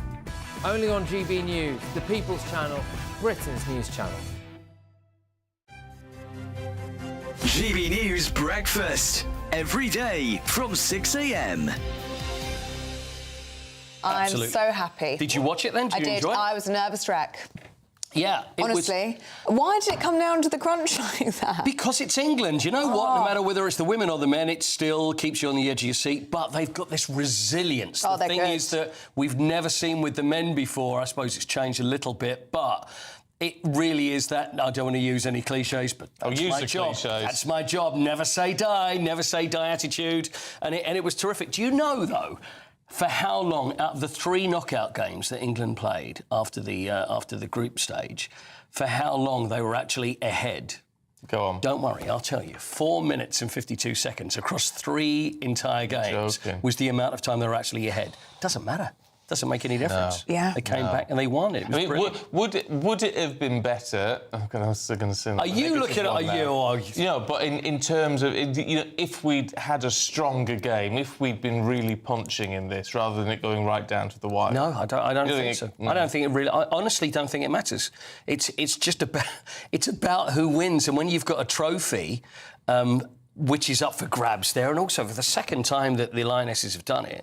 And they were underdogs. I mean, were they? Yeah, they were. Yeah. You'll have players that will say, oh, no, I don't think so. And I said to you on Friday, there wasn't much in it, but the Spanish team were the favourites. They're the world champions. And also, pound for pound, if you look player for player, again, there's another cliche for you, they would have been the better side. But it's a team game. It's how everybody reacts together, how everybody plays alongside each other, and the management. And you could see that. And when it came to penalties, there was one side that were going to win it, and I just thought it was us. GB News, the People's Channel. You've read the headlines, you've heard what those in power have to say. How about now we actually get to the truth? They would pay attention. We go beyond the political theatre and tell you what's really going on behind the scenes. For a massive council tax hike, one of the biggest in the UK. Others follow their lines, but we go off script. You sound like a broken record. You say that week after week. Cutting through the narratives and giving you unique perspectives. That's Ben Leo tonight, Saturdays and Sundays from 9 p.m. on GB News, Britain's news channel.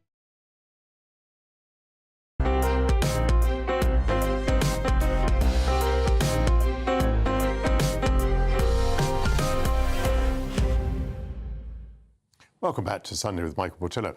On Thursday, the government of New Zealand voted to overturn a ban on new oil and gas exploration put in place under former Prime Minister Jacinda Ardern. While she said that the ban supported New Zealand's clean, green and sustainable future, the new Resources Minister, Shane Jones, said her policy was driven largely by moral hysteria. Energy prices in New Zealand have increased since the ban was introduced, more than 10%, with some reports suggesting that the country is on the verge of blackouts. So, does New Zealand point the way that Britain should go? With me now is the founder of E3G, Tom Burke. Hello, Tom. Michael, how? Remind us what E3G means. Third generation environmentalism. So we're the third generation of people driving forward on environment. First generation were conservationists, second generation were campaigners, third generation is most people, most professionals. And therefore, I'm guessing that you're not a fan of the new government's reversal of policy in New Zealand.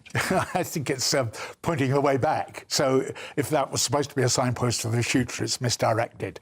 If you look at what the world did last year, just last year, it spent about twice as much on renewables as it spent on new fossil fuels. So it's quite clear what capital thinks the future is going to look like, and it's going to be true differentially in different parts of the world. But roughly speaking, why should that be a surprise? We throw away about 60 to 80% of the gas and oil we burn. So, of course, you're going to get a massive increase in productivity if you shift to renewables. Very good for the economy.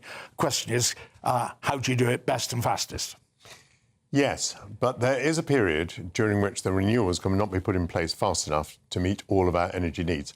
I'm not an expert on the energy needs of New Zealand, but in this country it is broadly accepted that oil and gas have to play a part for some considerable period of time to come. And therefore, it seems that the two options are either to produce that oil and gas at home or to import it from somewhere else. If we import it from somewhere else, we're not actually helping the world to be greener. Well, oil and gas, as you know, Michael, are sold on a global marketplace anyway. So, in a sense, it doesn't matter whether we import it or not, because the price is set by the market. The global market is not set by us, so it doesn't make any difference whether we buy it from ourselves or we buy it from the world. Well, it's still going to be bought at the same price. I'm rather surprised to hear you say that, because you're interested in the environment. If the oil is crossing the globe to reach us on a supertanker, if the gas is being put into a liquefied natural gas carrier, and again, coming all the way across the globe to us, it does indeed make a difference with the oil and gas. I'm sorry, you're completely correct. I thought you were worried about the economy, not about the environment. So I'm worried about things as a whole. No, but, well, good, me too. No, I mean, in that, of course that's true. But nobody's saying we're going to get rid of oil and gas overnight. The question, really important question, and the one for New Zealand, is it worth, and for us, by the way, here, is it worth investing in new oil and gas now, or could we do better things with our money? And remember, much as the oil and gas industry... What's our money in this context? I mean, well, I was about to say. You said a moment ago that capital has spoken. So if you're content to let capital speak, let capital speak. As far as I know, oil and gas companies, both in New Zealand and in the United Kingdom, are willing to invest in new exploration because they think there are reserves out there which are worth exploiting, even under the conditions being imposed by governments at the moment. Well, that's true. That's true, except that what you don't hear is that we pay for the back-end costs of that, which they don't pay for. So as we're about to discover, there's a big bill for the oil and gas we've already taken out of the North Sea because nobody's set up a fund in order to decommission all those resources as they come offline. And nobody's investing oil and gas in the North Sea will last very long. So of course, if you and anyway, we've had huge subsidies to oil and gas from the North Sea ourselves. So that. But if we're going to talk, let's argue about the point you're making is right. Is private money or public money, and what's better? If people are willing to invest, let them invest. If private sector is willing to invest, let it do it in the private sector, as long as it doesn't have to have subsidy. But if you're thinking about how do you get bills down, which is something quite correctly governments ought to be thinking about, then you need to use that public money in order to drive forward renewables, especially in this country. We get about 50% of our electricity from renewables now. That's cheap, by the way. The thing people always forget about, however you buy your oil and gas, you've got to pay for the oil and the gas. The sun and the wind are free. All you've got to pay for is the capacity to actually make use of them. And, but that is sophistry. I'm sorry, it's not. It's economics, Michael. No, it's not sophistry. It's sophistry. The wind and the sun are not free because you have to build very expensive equipment. Yes. In order to... You're quite right about that, Michael. You also have to build... And they are immensely subsidised. You have to build... currently subsidised, actually. Now they're hardly subsidised at all. Now, if we buy oil and gas... if we buy renewable electricity from wind or solar here, it's cheaper than what we would be buying it from, for, say, the nuclear power station the government's just invested in. So, by the way, what you left out... subsidy from the government. Sure. I find it deeply frustrating. I mean, you only set me off on this because you said that capital was speaking. Capital can't speak because the whole energy market has been taken over by interventionist governments trying to skew it in the direction they want it to go with subsidies. You tell me to oil and gas, but I can definitely tell you to wind and solar, and I can definitely tell you to nuclear power. So the poor old consumer cannot really tell what's going on, has no reason to believe anything that he or she is told, because it is such a mess of subsidy and such... and ideology. Ideology plays such an important part. Well, I think you're completely right about that. Then the question is what's good for society, not what's good for the market or good for individual consumers. Absolutely correct. The bit you left out a little bit earlier was we pay an enormous amount of money to capital too in order to get oil and gas out of the North Sea. So then the question is what gives you better value for money for the capital you spend? Quite interesting question when you're looking at that. Government can borrow money at a lot cheaper rate than industry can borrow money. So if your focus is on getting the best deal for consumers, you might well want to think the government might do a better job of that than business, because it would give the consumer a better offer. So I'm not persuaded that it's a government or market choice that we've got to make here. What we've really got to do is think about what's good for society. In my sense, and it's quite clear, if we didn't have any time constraint, the market would sort out. Because, as I say, you take out all the energy we waste, sooner or later the market would do what it's already doing, and that's replace oil and gas with renewables. It would take a lot longer time. I wouldn't worry about that at all if it weren't for the fact that as we burn oil and gas, we change the climate, and the cost of that turns up in the insurance in people's homes, and it turns up in the price of tomatoes, and the price, as we're going to find out this summer, the price of vegetables. One thing we didn't discuss was security of supply. I mean, I do find it quite surprising that people like you are still arguing that we should not be exploiting our own resources of oil and gas. I think we've agreed that oil and gas is going to form part of the energy economy for some considerable time to come. We've just seen the horrendous example of Russia using oil and gas as a political weapon. Sure. Saw how those prices soared. Parts of Europe were seriously concerned that they wouldn't have the gas. Not just that the price would go up, but that they wouldn't have the gas as a political act. Absolutely right, and a really good reason to get off the dependence on a commodity that's traded globally. Absolutely correct. But we're also agreed that in the short term that's not possible. No, but it's going to fade, as I've already said, the market's already indicated it's going to phase down, and you can argue about how fast is compatible with other things you want to do. But the key point here is we're about to ask consumers to pay £100 billion for a nuclear power station I don't think we'll actually need, whatever happens to our energy demand. If we spent that sort of money on actually improving the efficiency of people's buildings, then bills would go down faster and energy security would go up much more quickly than it will by... So there are real political choices to be made in this, so we're currently not even debating. I suppose we've talked about capital, we've talked about policy. Perhaps we ought to talk about politics. Do you, Tom, not fear that net zero in Britain is about to come to a grinding halt? Either the Labour government is going to take alarm, or we're going to get a Farage government which is going to stop net zero in its tracks. If I thought that politicians only lived in their bubble, I think you might well be right. But actually what's going to go on doing is the climate's going to go on telling us, as it's just done this summer, as it's going to do in the price of vegetables this winter, the climate's going to go on telling us it's getting worse. People aren't stupid, so I don't mind very much. Mr. Farage is entitled to believe whatever he believes. All politicians are. I think the real world is actually going to shape what voters choose. Tom Burke, thank you very much indeed. Coming up, the singer and mathematician Tom Lehrer died at the age of 97 earlier this week. I'll be paying tribute to his satirical genius with Alexander Larman. But first, your latest news headlines with Bethany Elsey.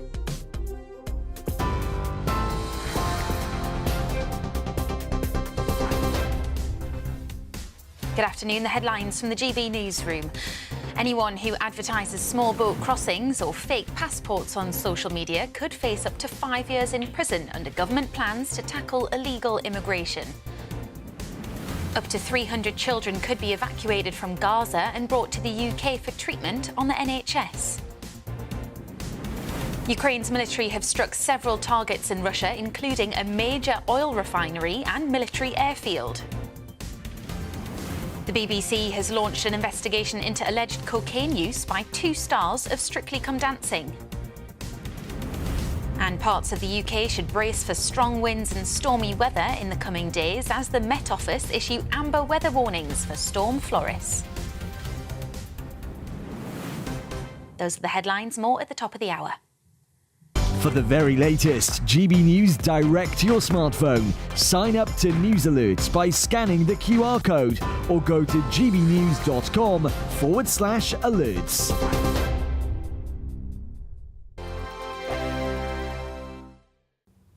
Good morning, welcome to your latest GB News weather from the Met Office. Storm Floris is heading our way with amber warnings in force across parts of Scotland.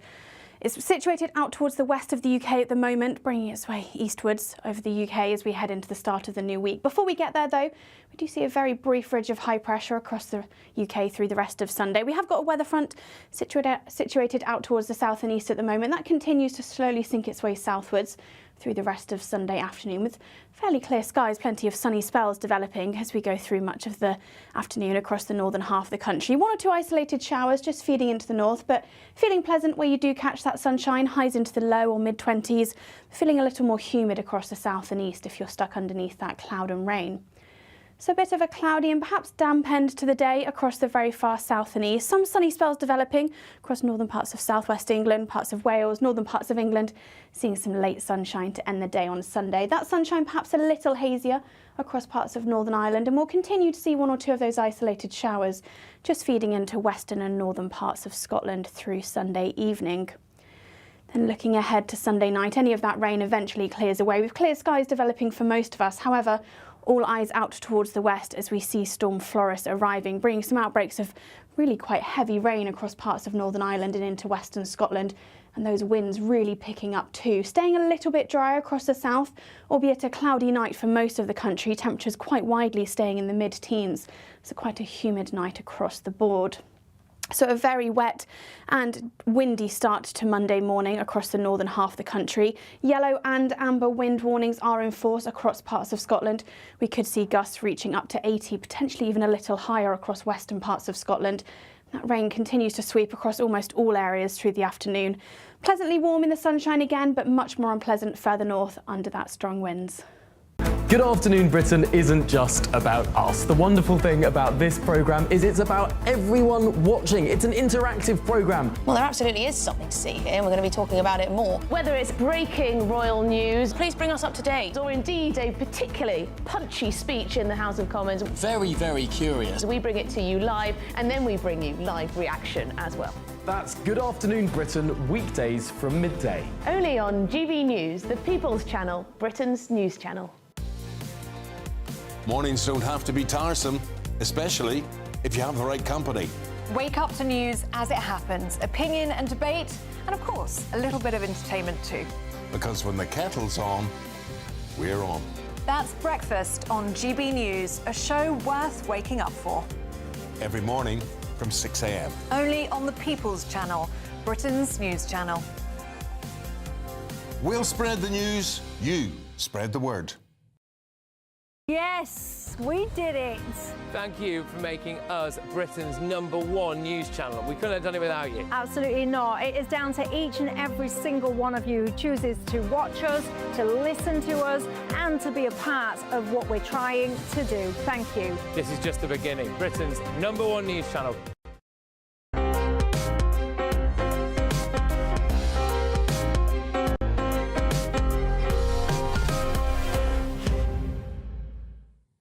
Welcome back to Sunday with Michael Portillo. Singer and mathematician Tom Lehrer is dead.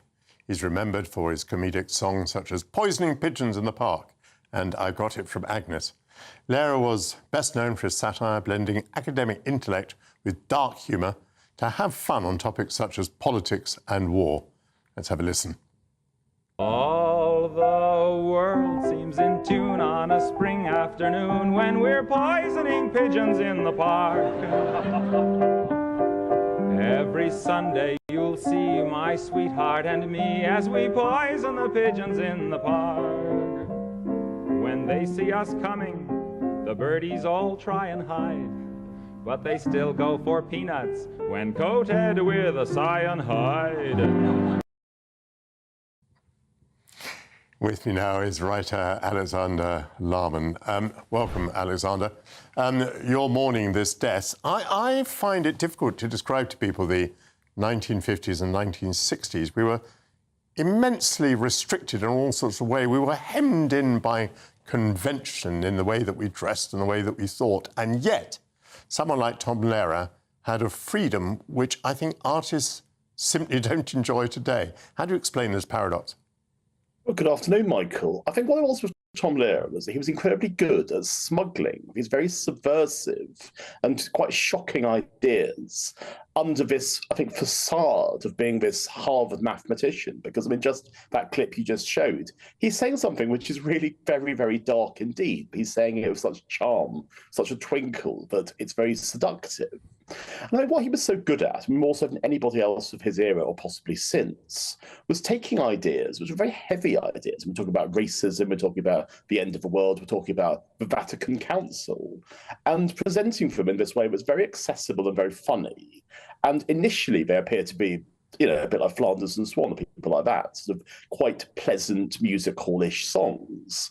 But it's only when you actually sit down and you properly listen to the lyrics, you think that is so subversive. I mean, I think it's fair to say that he was the punk rocker of his day, but what he was doing was he was tearing up ideas of what we would consider acceptable and ideas of what we would consider normal, and doing it with this absolutely outrageous sense of humour. And of course, the fact that he was still with us until a matter of a few days ago is extraordinary, because on the one hand, he is so much a figure of his time. In fact, he essentially retired from making albums, mostly from live performance in the 60s, puts him back in that era. But on the other hand, his influence has gone on forever. It's just a shame that we don't have satirists these days who could be anything like as exciting or as funny as he is. In that little clip, we heard that rhyme, try and hide, followed by cyanide. He was absolutely brilliant with his rhymes, and I think he reminds you of Gilbert and Sullivan, doesn't he? Yes, absolutely. I mean, one of his most famous songs is The Elements, in which he sings the periodic table to the tune of either model of a modern major general. And I think what you can see is that just as Gilbert and Sullivan were far more subversive and indeed far more pointedly satirical in their own day they were given credit for, thus Lehrer becomes the American successor to Gilbert and Sullivan. And you can see what he was so good at was, on the one hand, he was a popular figure. He was somebody who people would want to go and see. I mean, it's interesting because he was probably more popular outside America than he was in his own country. He was very popular in Britain. And perhaps surprisingly, he was very popular in Australia and New Zealand as well. So I don't know what that says about the American version of satire versus the Australian or British version of satire. But it's the very clever wordplay, and it's the way in which, I mean, he's one of those artists who you really have to read the lyrics to be able to understand all the little nuances and all the jokes and all the wonderful moments of wordplay, because what's so amazing for him is that he was this incredibly successful mathematician, and he also had a great knowledge and love of literature and words themselves. And just think, how could one man have had so much talent? Yes. What do you think is the legacy? Who are the people who have been influenced by Tom Lehrer? Well, you could say for somebody like Tim Minchin these days has that influence because he's another figure who is a satirist of sorts, and he's very much somebody who, in his live shows, is giving very much a show. And I think that was what Lehrer was so good at. He was somebody who would adopt a persona of this smiley, very cheerful Harvard professor who then says these outrageous things. But I think one problem is that Lehrer was entirely his own man, and he was somebody who there's never really been anyone like him. I mean, Kit and the Widow, who were very successful in the 80s and the 90s, were possibly the closest British equivalent we've ever had. But I think ultimately they lacked bite because, I mean, a song like We Will All Go Together When We Go, which was essentially about the, at the time, expected sector of nuclear apocalypse, you simply can't imagine anyone writing a song like that these days. I mean, imagine somebody writing a satirical song about Israel and Palestine. It's just not going to happen. And Lehrer, you can see, was a very brave man in that regard because he was tearing up any idea of what was considered acceptable, and he really set new boundaries in the process. Did he have politics, do you think? Should we think of him as a figure of the left, or was he just a sort of disrespectful person who an iconoclast, a man who tore down images? Well, I think that he said in 2008, one of his very, very rare public statements, that he was going to vote for Obama. But I don't think that was a particularly controversial thing to say.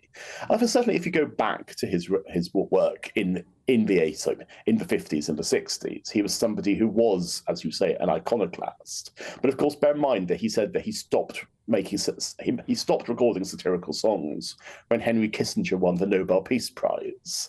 And obviously that was a very good line, but you could also see a sense that the world had gone beyond satire and that Lehrer had said everything he wanted to say. Because what's very interesting to remember about him is his fame does not rest on very much. I mean, he didn't record more than about 30 or 40 songs. He was only active as a musician for about 10 years. So there isn't this huge canon, but the legacy was very, very intense and very focused.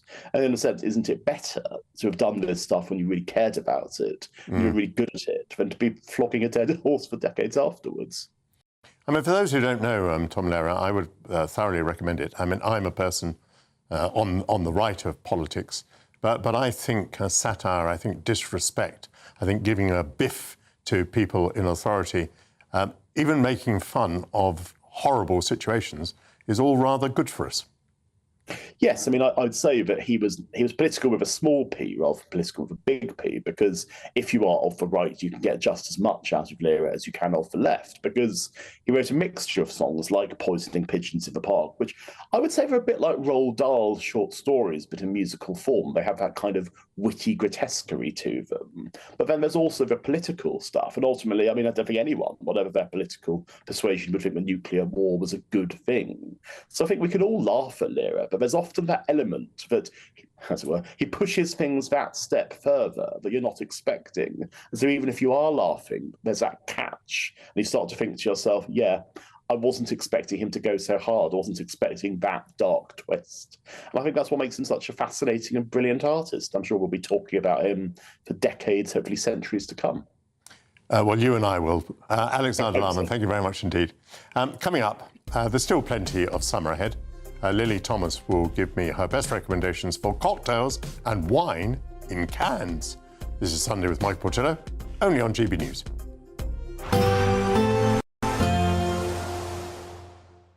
Be nice to escape the grey. Clear skies, here we come. As clear as our travel insurance. All Clear Travel Insurance sponsors GB News travel destinations forecast.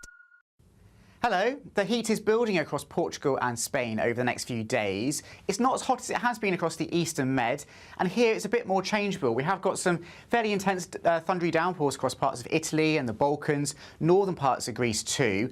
Elsewhere across Italy, Spain and Portugal, plenty of hot sunshine though, just a bit more in the way of cloud affecting Madeira and the Canary Islands, but generally dry and fine here. Lots of hot sunshine on the way for the next few days too, and temperatures in the 30s. All Clear Travel Insurance sponsors GB News travel destinations forecast. At GB News, we love to hear from you, our loyal community. So drop us a line at gbnews.com/yoursay. There you can talk to each other and also to the presenters live on air. gbnews.com/yoursay, because GB News is your channel, Britain's news channel. GB News Breakfast every day from 6 a.m. It's a really nice idea to get the public involved, and it's our notes, isn't it? So why shouldn't the public have to say on who's on notes? And it's not just people; it's also places and anything particularly British. I mean, I'd like to see Big Ben on some notes, which is a very distinctive element of this country. Big Ben, everybody recognises Big Ben across the world. Being rather popular, so I'd have the Beatles on there. The best band that we've ever had, the best band in the world, ever. For heaven's sake, Norman. You careful, for you'll upset the viewers. Beatles are fantastic. But you want to something like that which recognises the talent that's been in this country. We've had Shakespeare, of course, and we've had Winston Churchill. But let's have something a bit more up to date. David Attenborough. A brilliant idea. Thank you. Brilliant idea. No, I've just come up with that, and I thought that was quite good. And then they also encourage ideas, nature, don't they? So I thought maybe some acorns. Why not a beaver? A beaver is a great idea, Claire. Two things. And a dam. Two things to mention on this, right? One, you still cannot pass a Scottish note in anywhere in England, and for fear it will not be accepted as legal tender, right? But can they not? It is legal tender. Of course but it is legal. Yeah, it is legal tender. Same as an Ulster note. Yeah. It's all sterling. It's got the word sterling written on it and whatever. But you do find a certain resistance to... Huge resistance. And see, the minute they start to hold it up in the air, I'm like, I'm going to get you. Just don't ignite. When I came back from Aberdeen last time, full of Scottish notes, and I went into shops, I didn't have any resistance, and I was ready for it, though. I was ready for it. I was going to say, well, take it or leave it. It's legal tender. It's legal tender. Yeah, but the other thing is it not the Bank of England that wants to remove the historical characters on the notes? I mean, who actually uses cash? I prefer to use cash. GB News, the People's Channel. Britain was once the envy of the world. But look around. A nation that no longer knows what it is or where it's going. A country that's broken. How do we fix Britain? How do we bring it back? Friday night with Matt Goodwin at 8 p.m. only on GB News.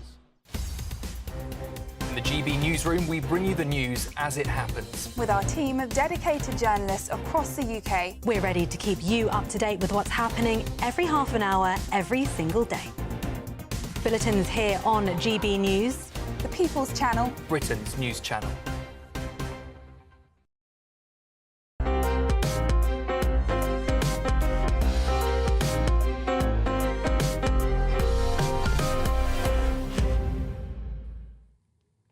Welcome back to Sunday with Michael Portillo. If you thought the Tom Lehrer was perhaps in bad taste, we're now on to very good taste. We're going to talk about wines and spirits. We've reached the final month of summer.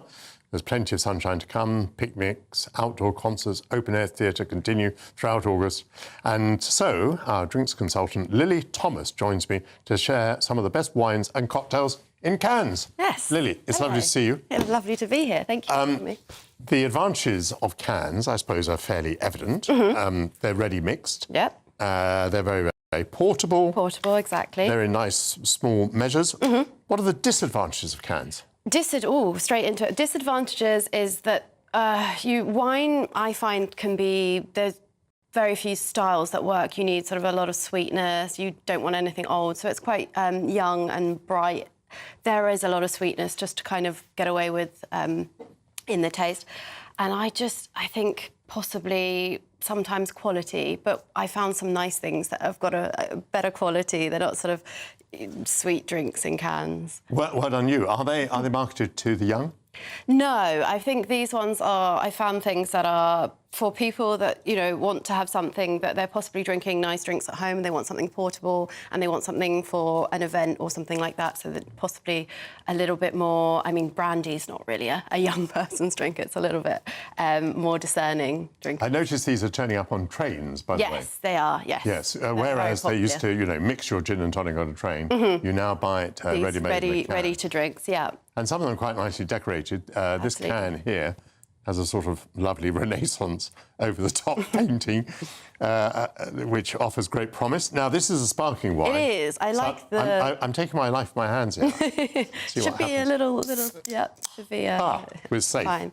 Yes. Tell me about this one. I like the idea of a sparkling because I think sometimes you don't want to open a whole bottle of sparkling wine. So if you've got a can, you've got about a glass full, and you can share it or you can have it on its own. And it's a lovely. This is from Loire. It's a blend, and it's got a grape called Grolot, which is slightly sweeter. So you need a little bit of sweetness, unfortunately, for cans, but it's not too sweet. So it's a Loire white.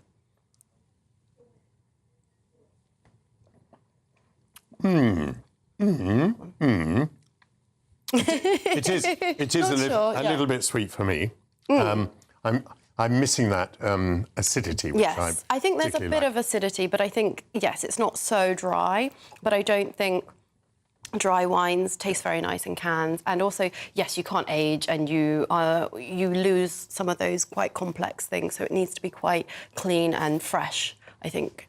Now, we're not restricted to wine in any way at all. No. And this next can is going to prove the point. Yes. This is called Forbidden Zest. Yes. So it's got gin and blood orange. And a bit of yuzu as well. So a bit of yuzu. You were saying you were missing the sort of acidity. This has definitely got a bit of acidity, a bit of citrus, freshness.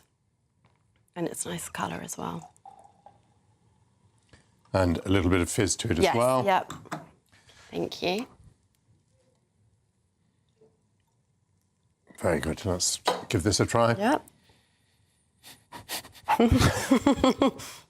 You're not going to get a lot of aroma from things in cans. I think the metal, it's kind of... Oh, that's a good point. Yeah.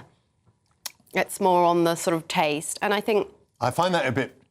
it looks a little... A bit babyish. OK. Well, you know, because both the colour and the sweetness makes me think this is a sort of baby drink.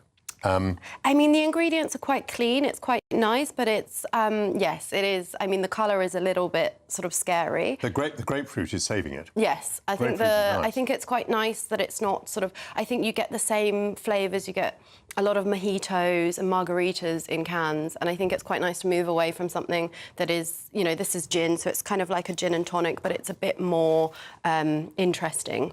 Did we talk about the strength of these drinks yet? So the wine is going to be a wine of about 11, and then these are around 6%, all of these. So they're quite low in terms of ABV, but they'll still, you know, pack a punch. But you're not getting a lot of alcohol taste, I think. More sparkle here. Yes. But this is based on sake. Yes. Now, I'm not sure I've ever had a cocktail based on sake. No. I've drunk sake, but not in a cocktail. So I like this one because it is a sake. That's quite interesting. It might be a good introduction to sake for a lot of people, which is obviously Japanese rice wine.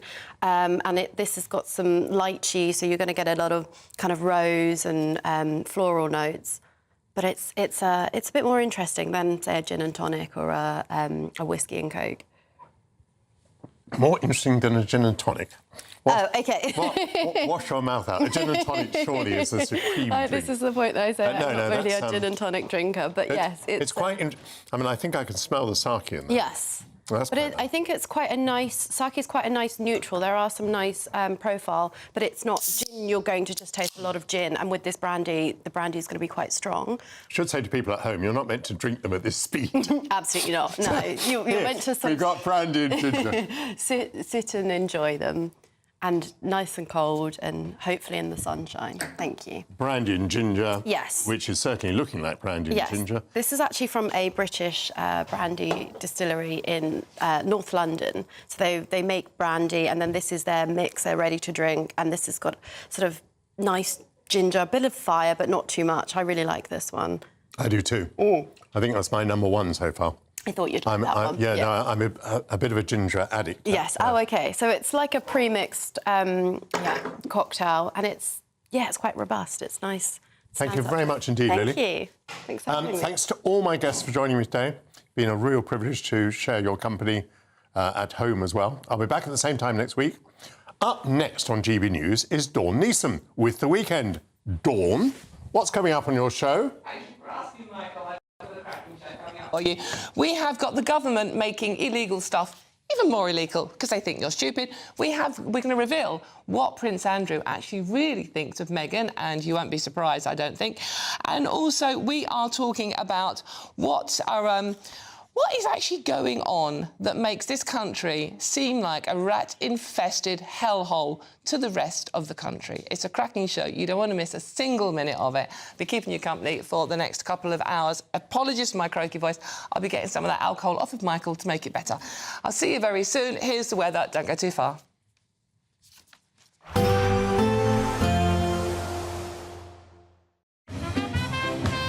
There will be a light breeze in the morning, leading to a warm front. Boxed heat pumps, sponsors of weather on GB News. Good afternoon. Welcome to your latest GB News weather from the Met Office. Amber weather warnings have been issued for Storm Floris, which is arriving into the early hours of Monday morning. The amber wind warning for parts of Scotland. We see a very brief ridge of high pressure before it arrives, but then pushing in across the northwest of the country, bringing those really exceptionally strong winds, potentially unseasonably strong too. Before we get there, though, any rain that we've seen through Sunday afternoon clears away towards the southeast, with clear spells developing